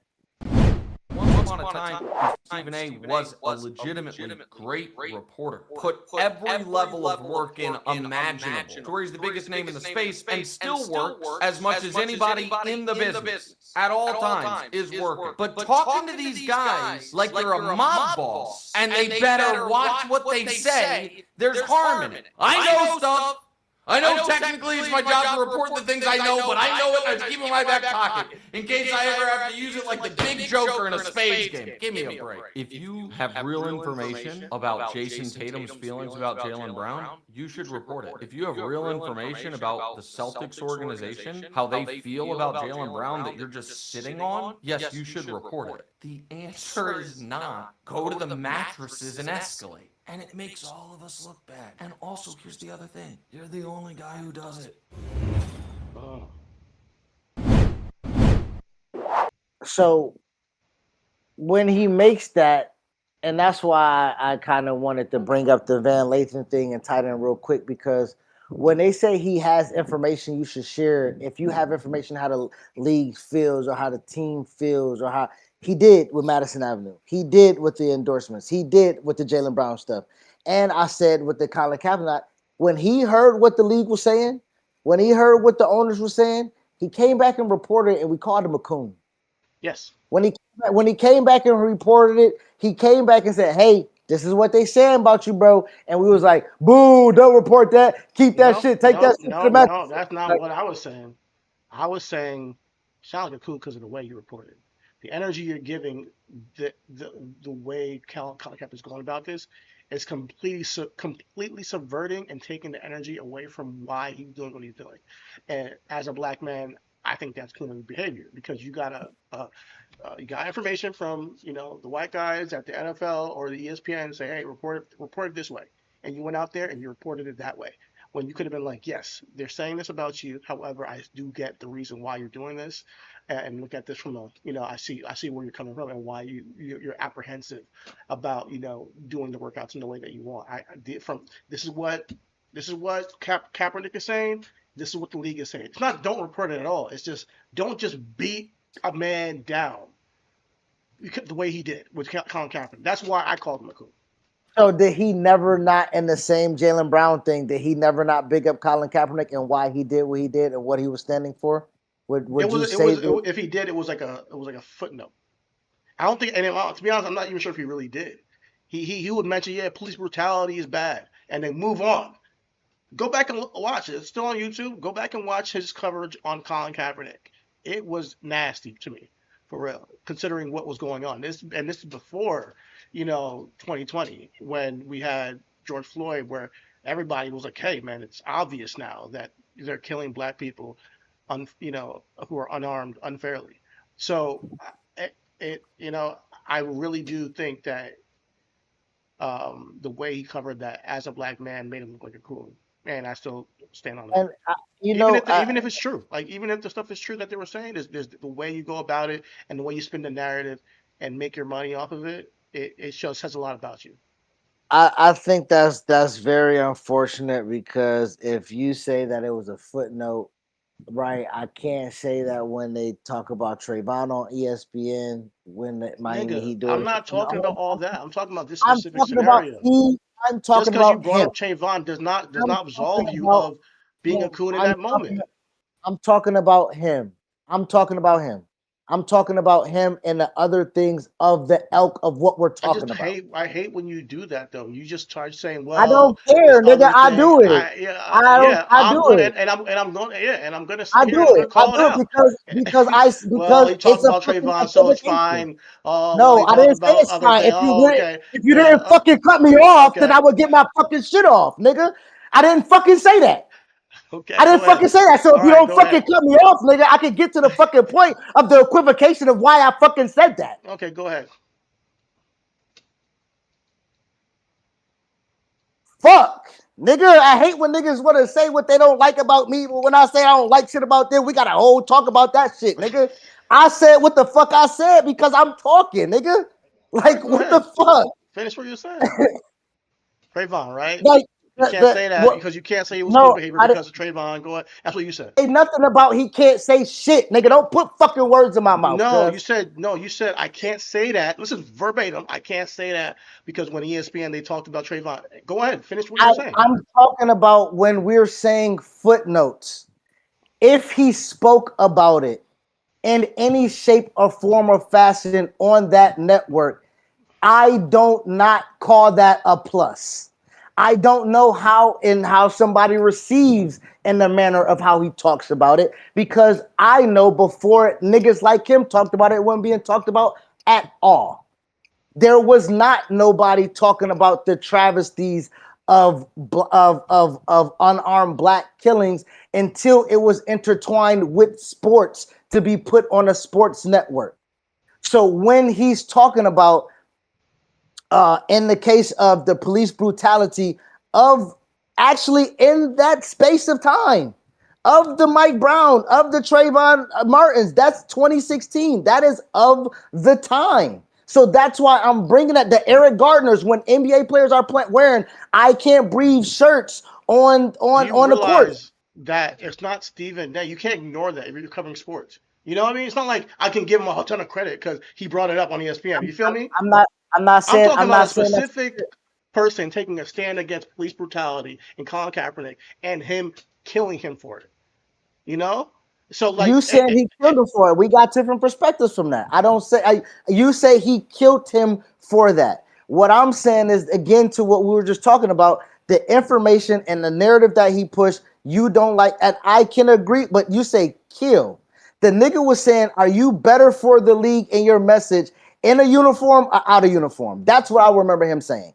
I'm saying I remember him trying to have a conversation with that nigga through television. Hey, what you're doing and how you're doing it, it's not being received well by the people that you're trying to go back to. That was a message that he was getting off to the nigga. all He right. was trying to tell him in the refs, in the information that he was receiving, in the way that they told him to tell it, and in a way that he was trying to tell it in a way that it wasn't, but it was still perceived that way. So he lost that one. He lost that one. I can't do nothing to change your mind on how the fuck he sounded to you because that's how your ears heard it. But what I'm saying to you is that in that moment, I'm hearing him say, also with the weed stuff, hey, brother, do what you want, but don't ever fuck up the money if it's going to be about something that you're going to Yeah, I don't use care it about that for. stuff. The weed stuff, I agree with Okay, him on. I know. But that's not what I'm talking about. Like, I get it. I'm, Stephen I'm, A. I'm Smith not, is I'm saying, not on every single topic. Do I gotta stay here and give Stephen A. his credit for how he covers it? He hasn't covered that specific topic with Colin Kaepernick in the best way for a black man to cover it. In my opinion, even if you want to talk about the way things are perceived by the league, you can understand that Stephen A. Smith is a go along, get along nigga. So at the end of the day, it's gonna come off a certain way. Because he feels like he puts the money first. We've had this conversation a ton of times, and you understand it too. You see the way he covers politics today. I'm not sitting here making this shit up, bro. Like we know who this nigga is. So and then you can sit here and spin it as if you heard it a different way, and you can have that opinion. I'm That's your literally opinion. saying I heard the Jalen Brown thing a different way. I'm in a conversation that we're having right now. Yeah, I didn't I hear the know. thread. I know you didn't. I know because you don't hear none of that shit always. But at the You're end right. of the day, like when somebody has a Because I'm threat, conservative and then too. you want to I listen. vote Maybe Republican. listen. Shit. I don't know. I'm not saying that. You can put yourself out there all you want. I'm saying that if somebody says basically has an angle on something that's aggressive towards one side of the coin without giving the weight to what the purpose is of a guy doing something that is to bring light to police brutality. And as a black man, and then you kind of are being the main main voice against it in the media. It was really Stephen A. Smith, where I would have to wait for him to stop talking so Matt Kellerman can give like a other side to this thing. Yeah, he looked like a kook. And it's not because he got information and he reported on it. No, you can report on information, but I'm telling you, the way he reports on things is to cause some type of he first of all he reports on it in favor of corporations for one, and two he wants to create more content out of it. So he doesn't report on it from a place of a person who's like, yeah, I want to find the best way to cover this from a tactful point of view. He's not. He's just gonna go out there and swing for the fences. So when you come out and says, "Do you really want?" When he comes out here and he says, "Do you really want me to tell you what I'm saying about?" That's a threat, bro. I know you didn't hear that, but that is a threat. That is a.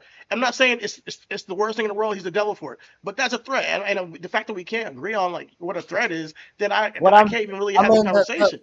The fact that we're having again, if everything is fucking, if if Jalen Brown says what he says and it's not a big thing, what makes what Stephen A. say a big thing? Listen, I'm just saying it was a threat, and you said it wasn't. I'm not saying it's a big thing. I said it's a threat. It is. And then at the end of the day, none of this is like life-threatening stuff. But the Kaepernick stuff was. But this stuff was Jalen Brown. It's not like the end of the world. No, but if I hear a threat, I'm not gonna sit here and act like I didn't fucking hear a threat. We just had a I said, can you threaten with the truth? You said yes, it's blackmail. So I'm then extrapolating that, and I said, do you think that's black? You said no. So at the same time, I still at the end of the day don't believe that's a threat of to the extent of what we talked about. Is that a threat of information? I heard, again, to the point, like you said, I never hear what it says. Are you sure you don't be careful what you Are wish you for? sure you Are be you sure careful you what want you to do wish that? for? Listen, I don't get how you don't understand that's a threat, bro. When me That's and why you are, that's why people are calling him a mob boss. It's not like they're just making it up. when me and you had our situation in the group chat, and I said, you want me to get on how you do things? Was that a threat? You said yes, right? And then what I said, okay, if you threaten, if you accept it, you think I'm not then, and then we had our thing back and forth, which led us to both of us saying, hey man, this is not that serious. But to your point, I forgot if what I you're just said talking in the group chat when we was talking, I think we was talking about, I think it might have been it was wrestling. We were talking about wrestling and it escalated a little bit. And you threw a jab. You threw a jab at me. And I was like, do you want me to jab back? Is what I said. You was like, that's a threat. So Maybe is it? Yeah, that would be a threat. okay, so I just asked, do you But want problem me to jab back? but with the Jalen Brown thing, there was no jab from Jalen. The, He came the, out with a threat, like no, the jab was you're not using your platform for real journalism.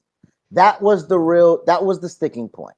And that's why Nick Wright leads with Stephen A. Smith used to be a legitimate real journalist. and He Nick Wright is made on his ESPN own. too, right? Is he still on No, he's ESPN? on Fox. He's on He's on Fox now. Fox. Oh, okay. Okay. I was about to say because that would be funny if he was. Yeah, he's on So Fox. You're right. Yeah. he's on Fox. So the thing that was the jab was you're using your platform to push a narrative of clickbait when you're not reporting the journalism of your sources. Last time you did that. Right now, I'm not hearing that. So Jalen Brown's point is, I'm hearing a lot of opinions right now. I'm here, and you tell me to be quiet, nigga. What you mean, be quiet? Uh-huh. You not reporting, and you. So I'm seeing that. I'm not going against that.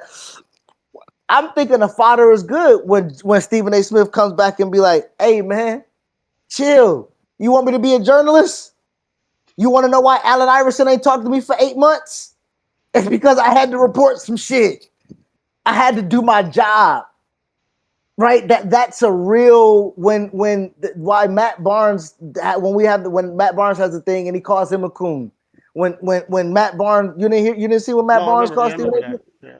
And Stephen A. was like, "Nigga, what you talking, nigga? You mean the nigga that championed you, the nigga that held you down in Philly, the nigga who don't report on your salacious stuff that I know I got?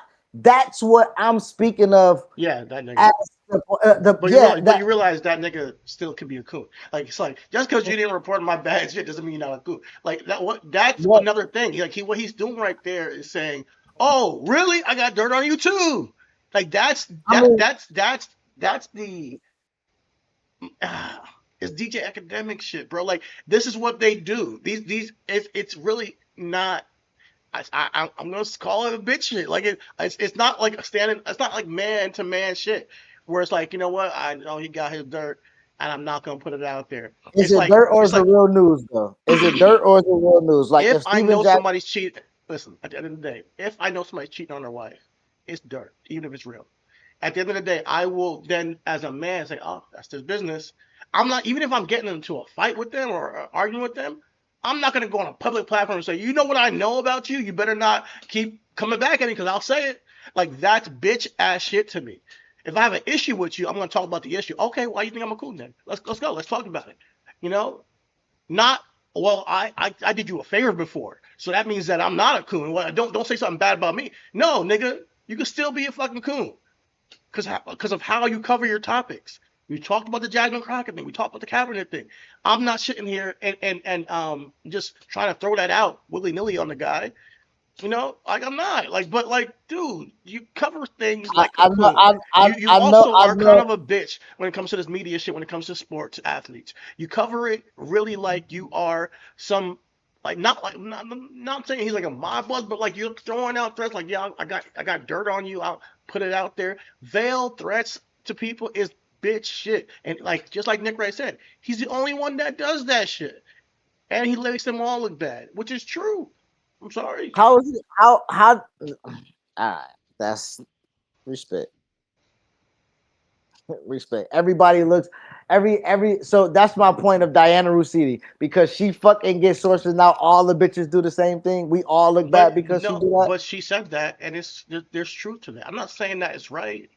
Like if I'm a journalist and I know like that they're not going to give me information now because one day down the line they might say, "Oh, I can then turn it on them and say, you know, I know some stuff about you." Yeah, a player can hear Stephen A. Smith and have a vision of them of what a sports media athlete is because he's the biggest one. A new young player, especially these young cats who are going through they look at Stephen A. Smith as what is the mark the arbiter of what a sports media guy is, and yeah, it could That give, shouldn't be the case because when you're a player, you have a beat right. You have a beat reporter. You but have it's your local news. natural though. You might have But an it's antithetical relationship with people that you see on TV, like Nick Wright, because these TV guys, maybe not the guy that I talk to every single week, but that TV guy, I'm not talking to him at all. And it does make them have a little stigma. I'm not saying it's right, but I no, can I see mean that happening. but it's. I mean, I'm not. I don't. And even if it is right to them, it's there to our point. It's right to Stephen A's point. He said, "Nigga, Jason Tatum ain't got a problem coming up here, nigga, with me."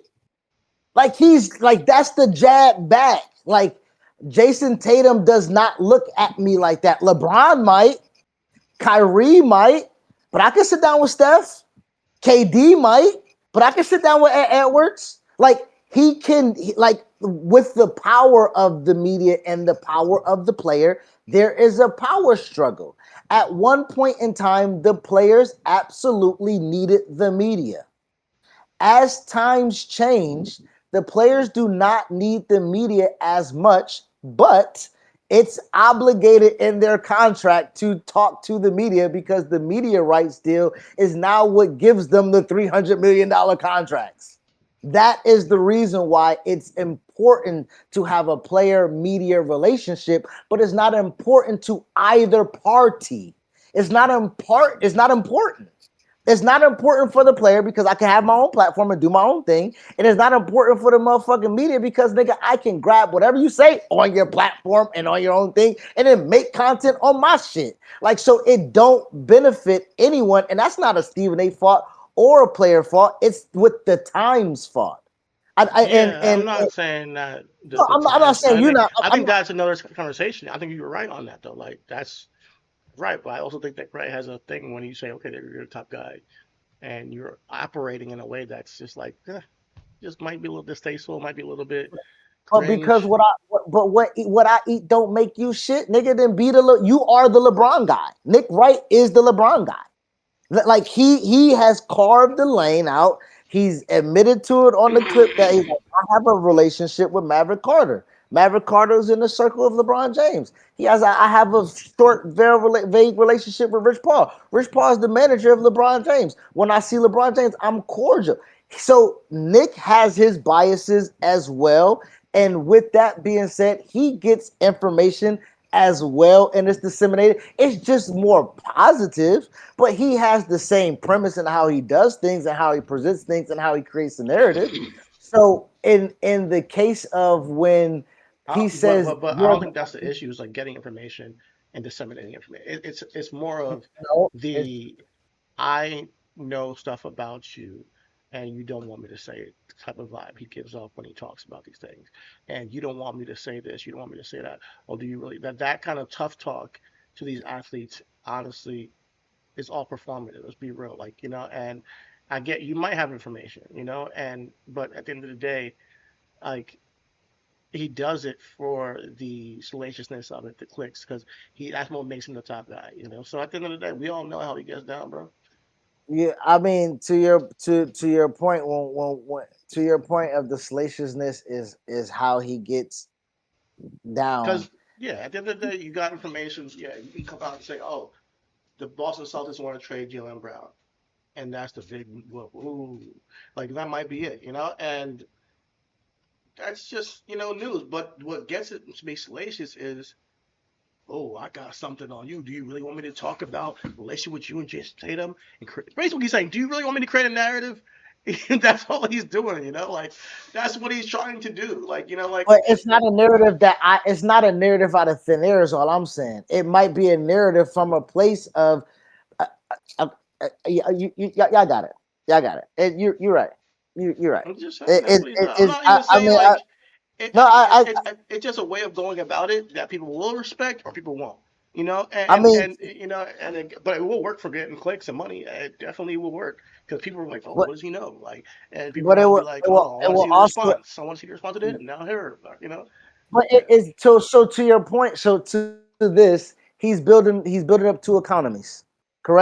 Is he not lending out the father I stretch my hands out to the platform of Jalen Brown, right? Because if Well, if Jalen Brown never responded, then it doesn't really happen. But I don't think he's doing it with the but it's intention of helping him.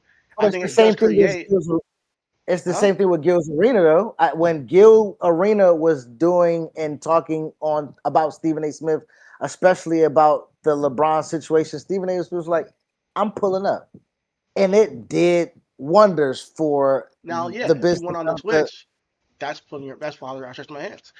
That's you coming on his platform and You talking don't it you don't out think you and don't putting. think But him playing that on ESPN or anything? You don't think the back and forth as of right now is doing that as well?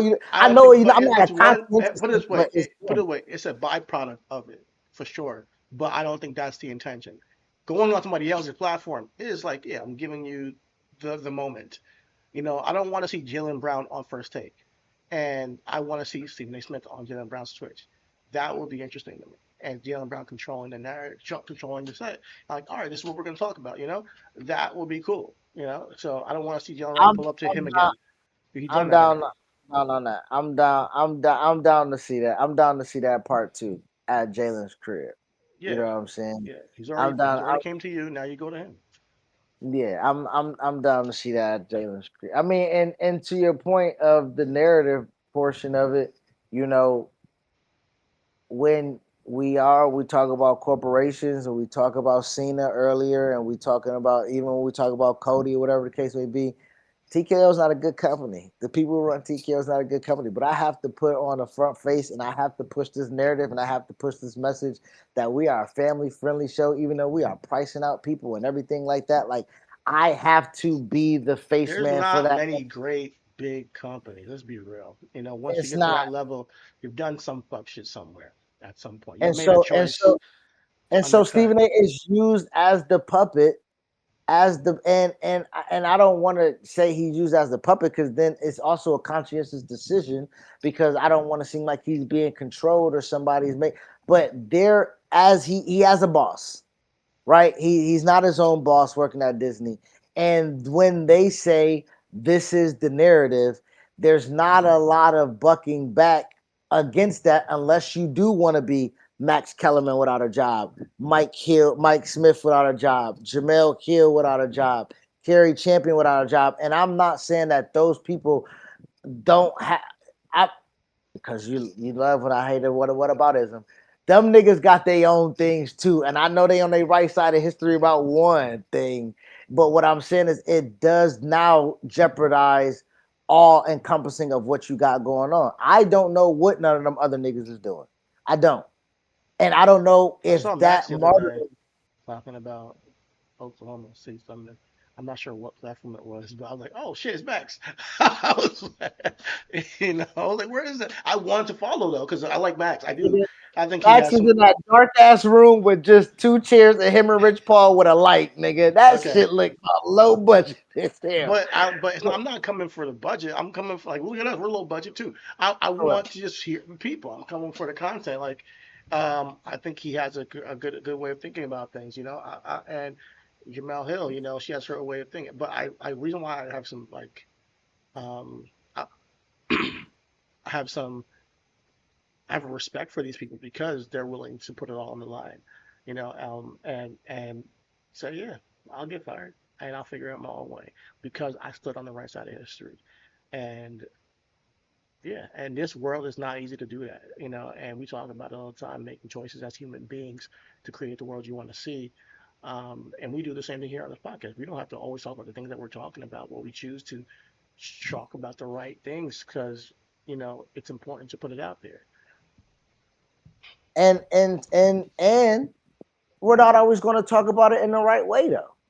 And No, when we're we not. don't, but when we don't talk it in the right way, niggas have labeled me ignorant. They've labeled me loudmouth. They've labeled me coon when I take certain, You? when I, nigga, I mean, yeah, nigga, even when I called Jay Card, I ain't gonna mention when I. Hey, bro, niggas to this day still comment on the channel. And like, bro, you wrong. You know, so like your a moment, a virality moment can be something that now is your Image. labeling. Yeah. It's your image. And Yeah. that's the only thing My that I thing, but and I try. Listen, I've always tried to give Stephen A. Smith grace. no, Though I no, really I know have. you do. I know Oh you my do. god! And then he'll do some fuck shit again. I'm like, nigga, stop, please. Why I is it mean, whenever me, you're talking to a black person, you get this tough guy shit on, instead of like you're like 60 years old or so. I don't forget. I don't know how old you are. You should at least be able to look down at some of these young men and say, "Hey, I'm trying to help you." Not tough from a tough guy. Listen, I am always in a place as an uncle who gets disrespected by the youngins, flat out, right? Just disrespected. I have to have it. I can't have an ego about that because they don't. They know not what they do sometimes, and you gotta be a little bit of a wiser sage sometimes. Not that they're even gonna listen to you, but you gotta be able to try to give them now some when grace. when do you, so to that point with the Jalen Brown and the Stephen A. Smith, because Jay Williams stopped Stephen A. Smith live on television before Stephen A. responded. And Jay Will said, Stephen A., I don't want it to go where you can take it. Jay Will said, you have to be the adult.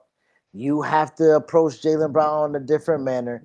And before you say anything, respond. So why, that's the reason why I'm looking at Stephen A's response as tepid. because the context of behind the vitriol or the like where he could or how he could say it or in the manner of even like you say the vagueness of it. I took it as like I'm taking it You as took it as he's sparing him. and if that is wrong of saying, it happens. Niggas get spared. You know what I'm saying? Like niggas get spared, and I don't want to look down on the. I don't want to cast aspersions on a nigga for Here's the thing. I'm sparing not him. even saying. I keep saying the same thing. I'm not even saying that like he shouldn't spare him or shouldn't even say the things he's saying. I'm saying that it is a threat. Like I'm not gonna say him like, oh, it's not a threat. I'm not. But Yeah, you might be in the right to threaten somebody sometimes. Like I mean, granted, I might not. I personally might not have handled it that way.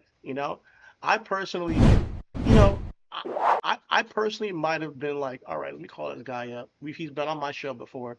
I want to clearly state what I think of him. I want to clearly state what I believe is, you know, the what I'm trying to get him to understand where I'm coming from and what I meant.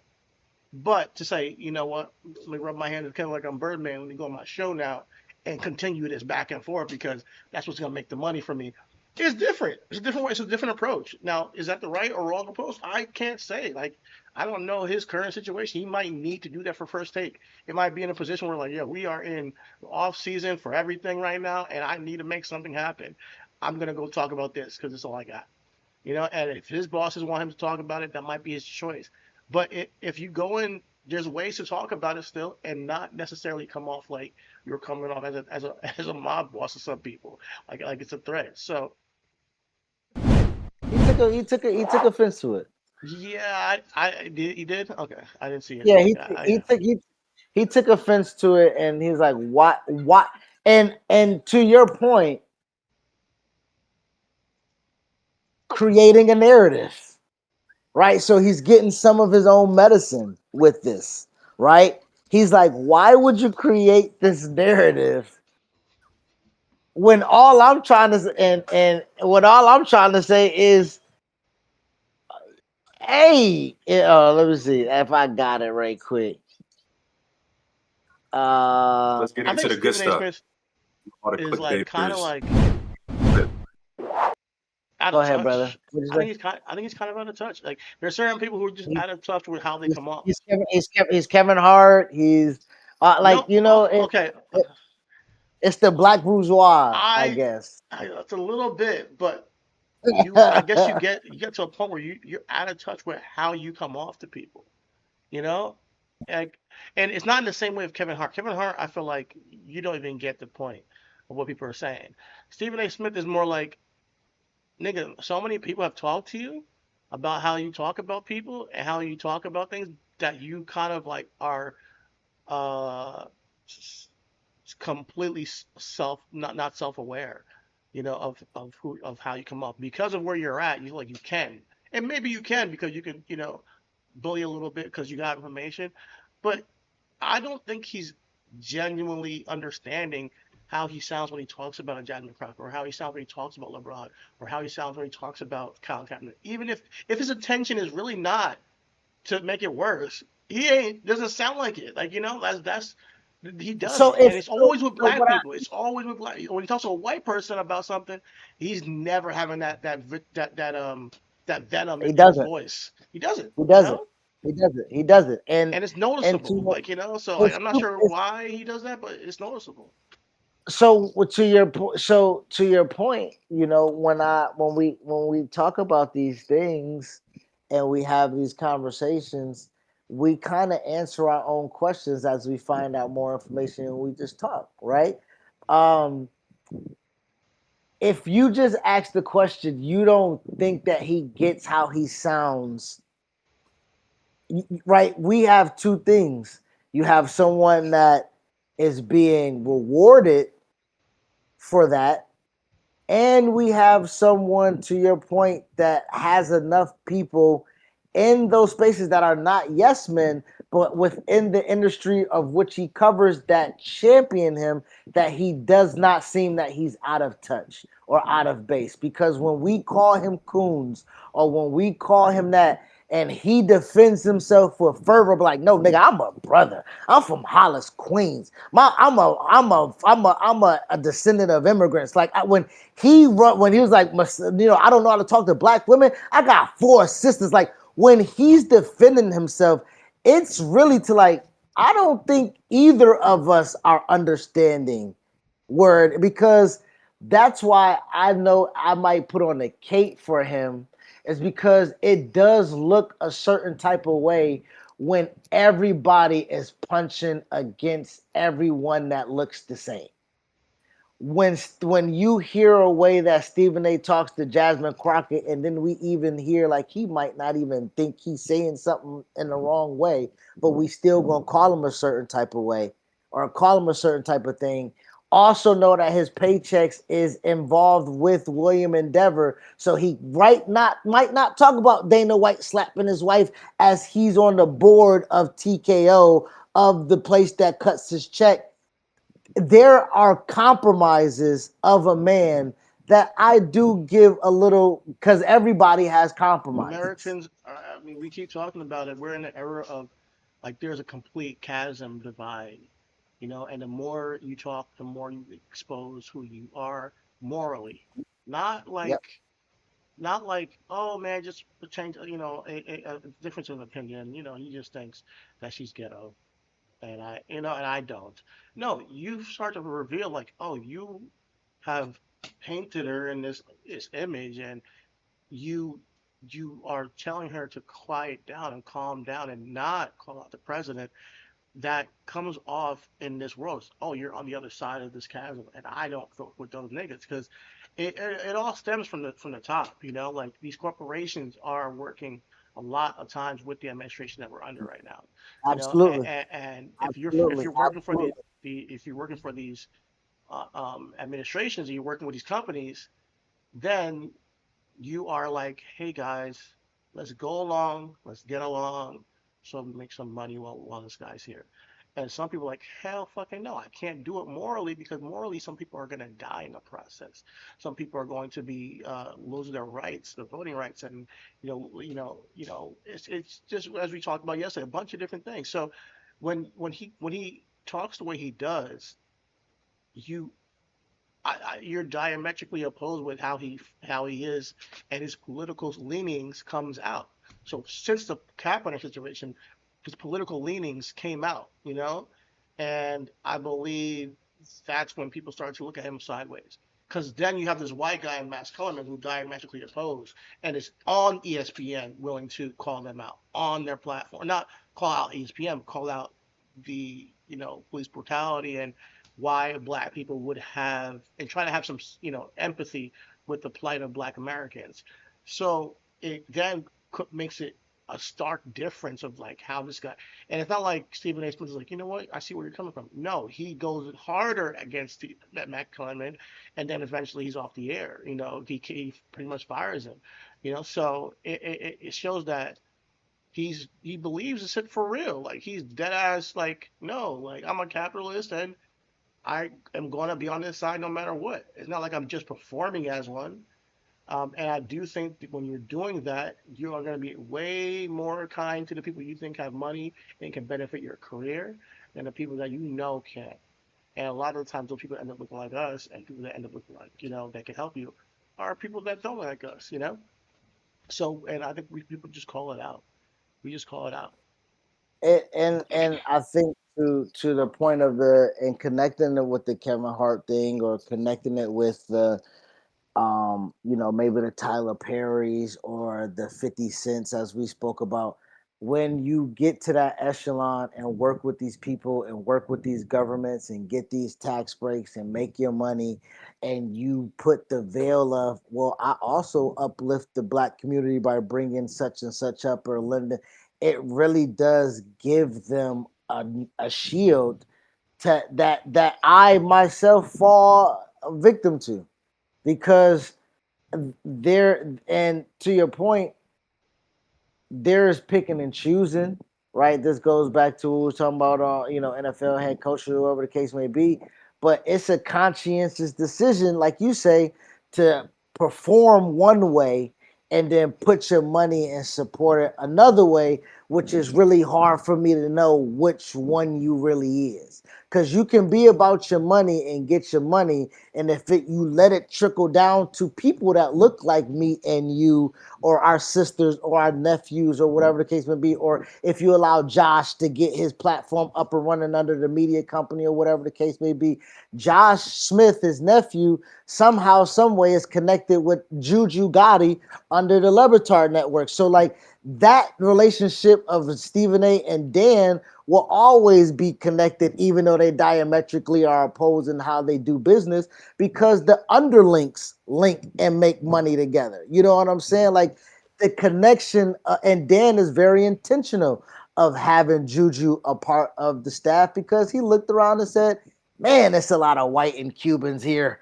Roy's the only black one. I gotta get him another one. You know, like that is a conscious decision when he hires Jessica and brings her on and then allows her to branch off and do stuff with the Golics and everything like that. That is him being. But I can't forget Dan Lebertard endorsing Donald Trump in 2016. I cannot forget him wanting anarchy. I cannot forget him having him on ESPN radio and saying that how he wishes that he would win. I can't forget how he's making up Dan. You wish that Trump would win? In 2016, Trump was on Dan Lebertard's show a lot. They did a spoof. They made Stugatz into Trump because they said if we elect Trump as president, we're going to elect Stugatz as president. That was the running bit. If you go back and listen to the first episode of Pablo Torre Finds Out, who just won a Pulitzer Prize for podcasting, the very first episode is them unlocking the tape, because that tape, when Donald Trump got elected, they locked it up. They did not want to be tied to what they have did. And Pablo said, if I'm going to be an investigative journalist working under you, you are my first case. And he said that? And they put that's how we've heard it for the first time in 10 years of those radio interviews and everything like that. But Dan has a guilty conscience himself. So when we speak about, when I'm saying that to tie in with Stephen A., yes, he shows his colors, but I don't know if that nigga a chameleon. You know what I'm saying? And adaptivity in a world of today, I don't know if that's a real bad thing when you are secure about yourself and other made people. A choice. You got fired, came back, and you made a choice. I'm playing this fucking game. Fuck that. I ain't getting fired ever again. And I will do whatever I can to play the fucking game. When you make that choice, you make that fucking choice. Yes. And you ride that bitch to wheels fall off. Because if if your pockets are getting fatter doing that, eventually you become that guy. You ain't that nigga from House Queens anymore. Like, you become the guy who believes in the philosophy of shut the fuck up and make the money. I truly believe he believes that. And he wants black people to do it. Because, guys, you're making money. That's how you get ahead. Make the money. That's how you impact. I'm looking for a way where I can talk and still make money. That's what I truly want in life. I do not want to silence myself for a corporation. I truly can't imagine being that person. I really can't. But I know that a lot of people would choose that. Like there's people who are not even politically aware who would be on his side. If money is involved, they're gonna give you $100 million to do this to shut the fuck up and not talk about kids being bombed or divided voting rights being stripped away. I'll take the money. I can change my life. Me over the collective. There's actually, let me ask you a quick question before we watch the video. Which video? your video, Van Lakeland? No, your video, the one that you were just about to play, Steve Knight, right? Okay. Go ahead. Go. Yeah. But Go before I ahead. do that, I gotta ask you a Yeah. question. There's a box. You gotta. Oh, there's two buttons actually. There's a blue button and a red button. If you press, if and everybody gets it, so everybody gets this button. Everybody in the world gets an option, a choice.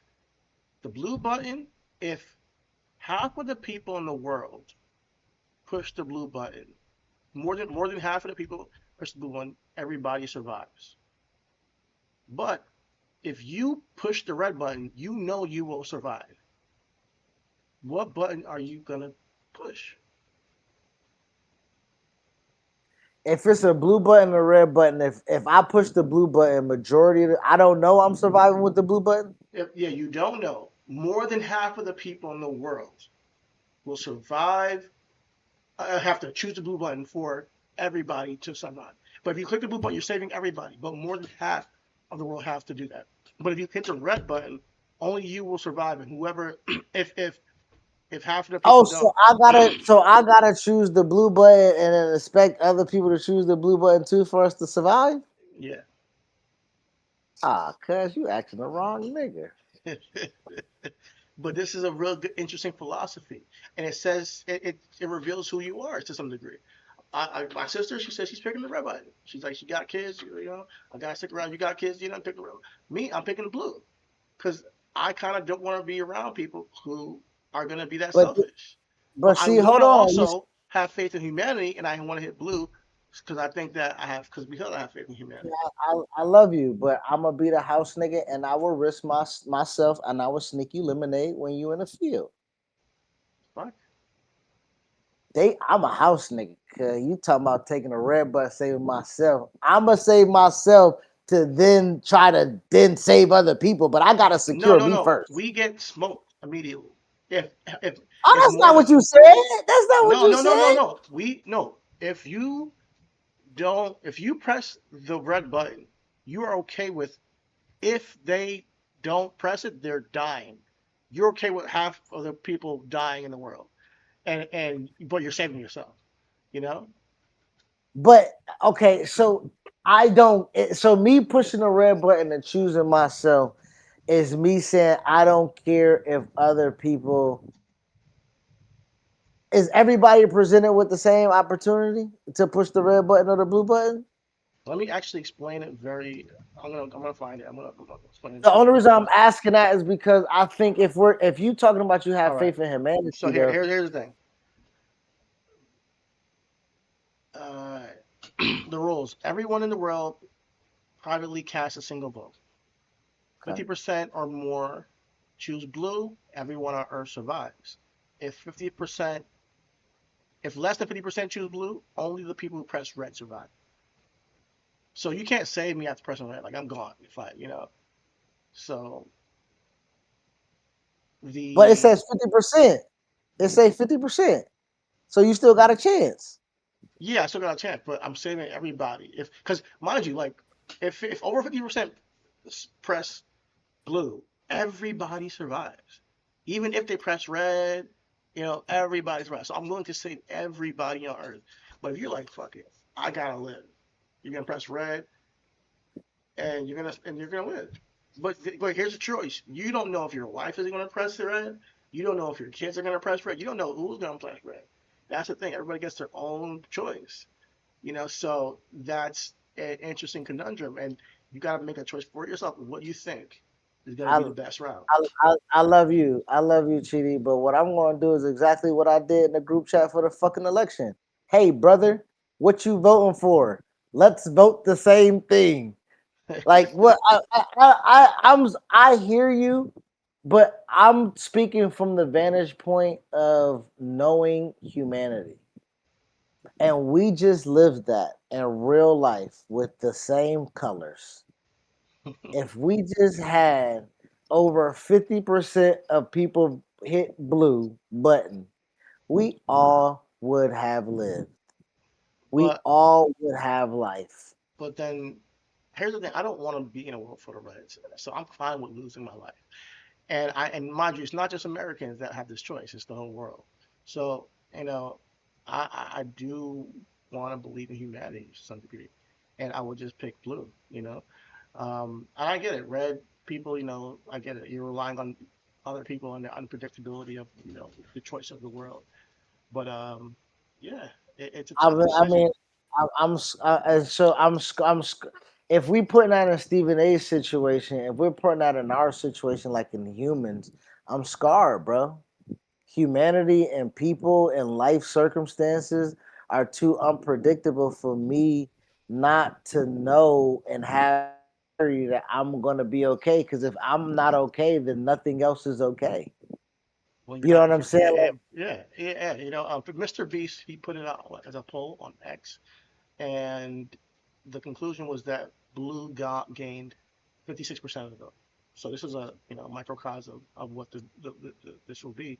So it shows that the majority of humans will naturally default to cooperative nature. But I get both sides, honestly. I just know what I would choose because shit, I'm ready to leave the fucking earth anyway. It's fuck. Like if I'm gonna be if I pick red and I'm like fuck yeah and everybody dies, I gotta deal with that guilt and then on top of that I gotta be around a bunch of selfish ass niggas and I gotta know that everybody chose red with me. I gotta know that these niggas don't want to cooperate. I gotta know for the rest of my life that I gotta fight, fight, fight, fight. Give me, push, push, push. You know? I mean, but fight, fight, fight, fight. Give me. Don't necessarily because me and you have this conversation all the time. To get what you deserve might be something that you don't have to strive for anything else after. You just never got what you deserved up until that point. As a newspaper columnist, as a journalist, niggas never knew that you can make 100 M's just barbershop talk.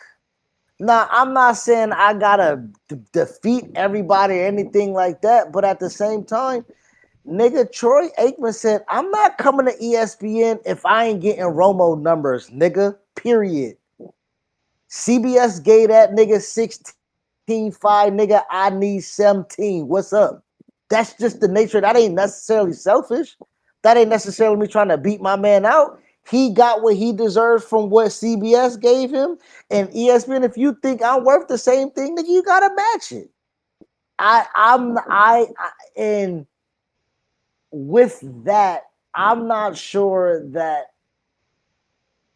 with that, I'm just saying with that premise, once I make 17 and I know that I got that number, somebody else is going to come along and beat that number. Yeah. Jalen Brown can no longer be the highest paid player in the NBA As history. He's long as already the done. company makes more money, they'll get Or another person.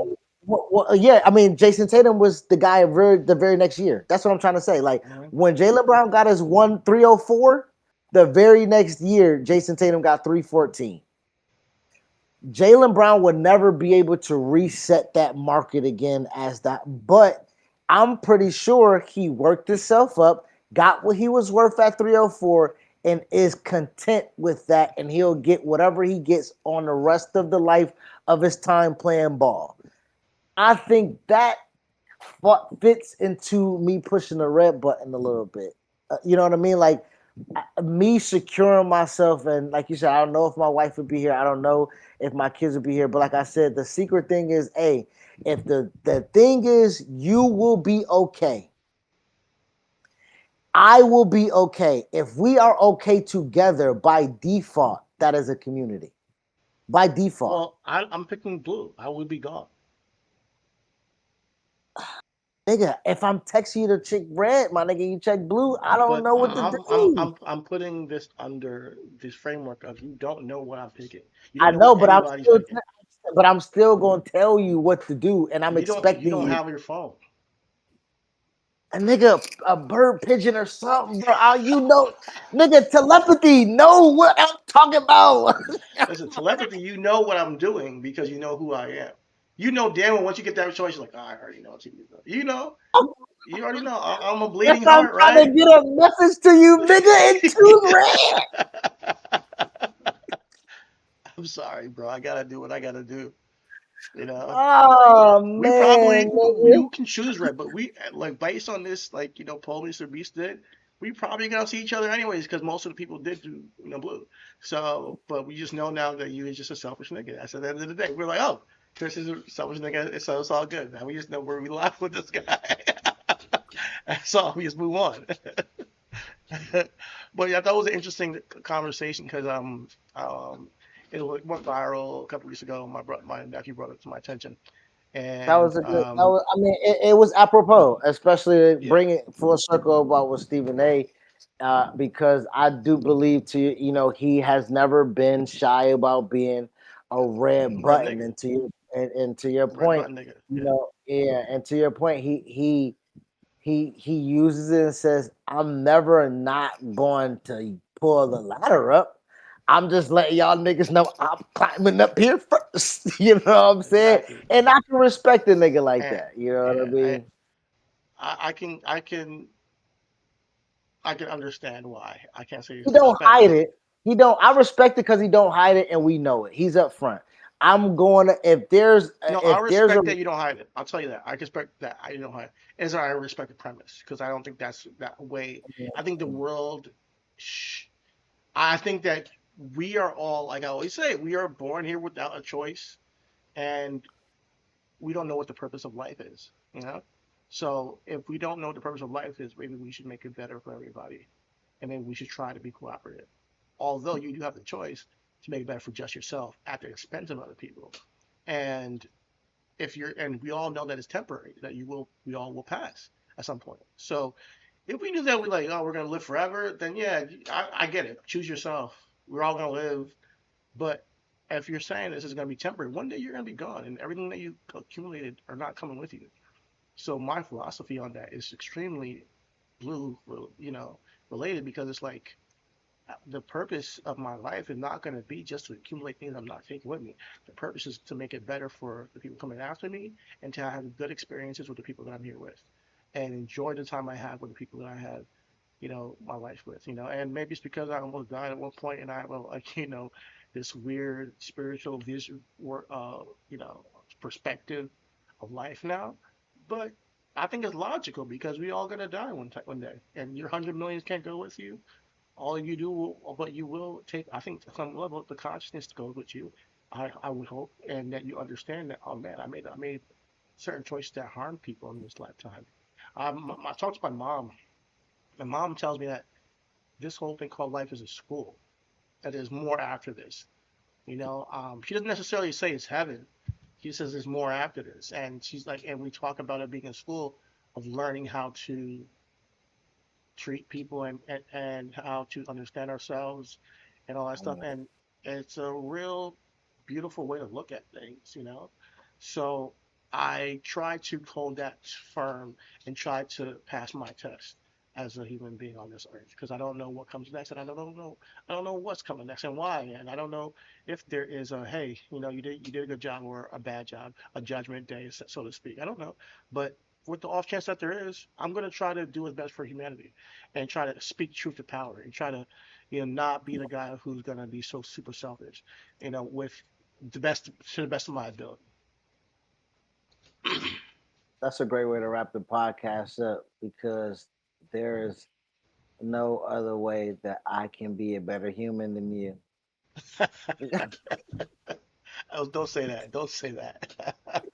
Listen, I'm not even saying it's a competition or I am the greatest. I'm just saying that we all try to do better, and I have things that I've done that I regret too. Like there are people who I owe apologies to. There are people that I wish I treated better in my life, and it's just holding that holding that to my heart so that I can do that tomorrow. I can do a better version of myself tomorrow for the people I do come across in my future. You know. But yeah, with that being said, I know we have a lot of videos we didn't even get to, but it is getting late. All is love. Keep love in your heart first, because Nigga, no more views. We've done exception enough with Stephen A. Smith and hearing the replies and rebuttals and that nigga he wasn't talking. He ain't talking. I gotta we wait. can we can we I can we gotta wait. can do a part two tomorrow. Media word for part Yeah, two. that's why I said I got. That's why I said I gotta wait till he respond to Nick Wright after Yeah, that. yeah. Because Nick demanded an apology. Okay, Nick yes, said, "I yes. want." So Nick yeah, said I tomorrow we'll kick up with part 2 tomorrow. The demanding of the apology, and hopefully we have the response from Stephen A. Smith where he can cover both sides. But that's gonna be good. So we'll be tapping with y'all tomorrow. I always say all is love. Keep loving your hearts and spirits, please, because Lord knows the world needs it most. And we'll be back tomorrow. Everything is everything. Peace out. Peace. If you made it this far, you are a real one. Thank you. So please like, comment, share, subscribe, and hit the bell icon for more daily content from your boys from Everything Is.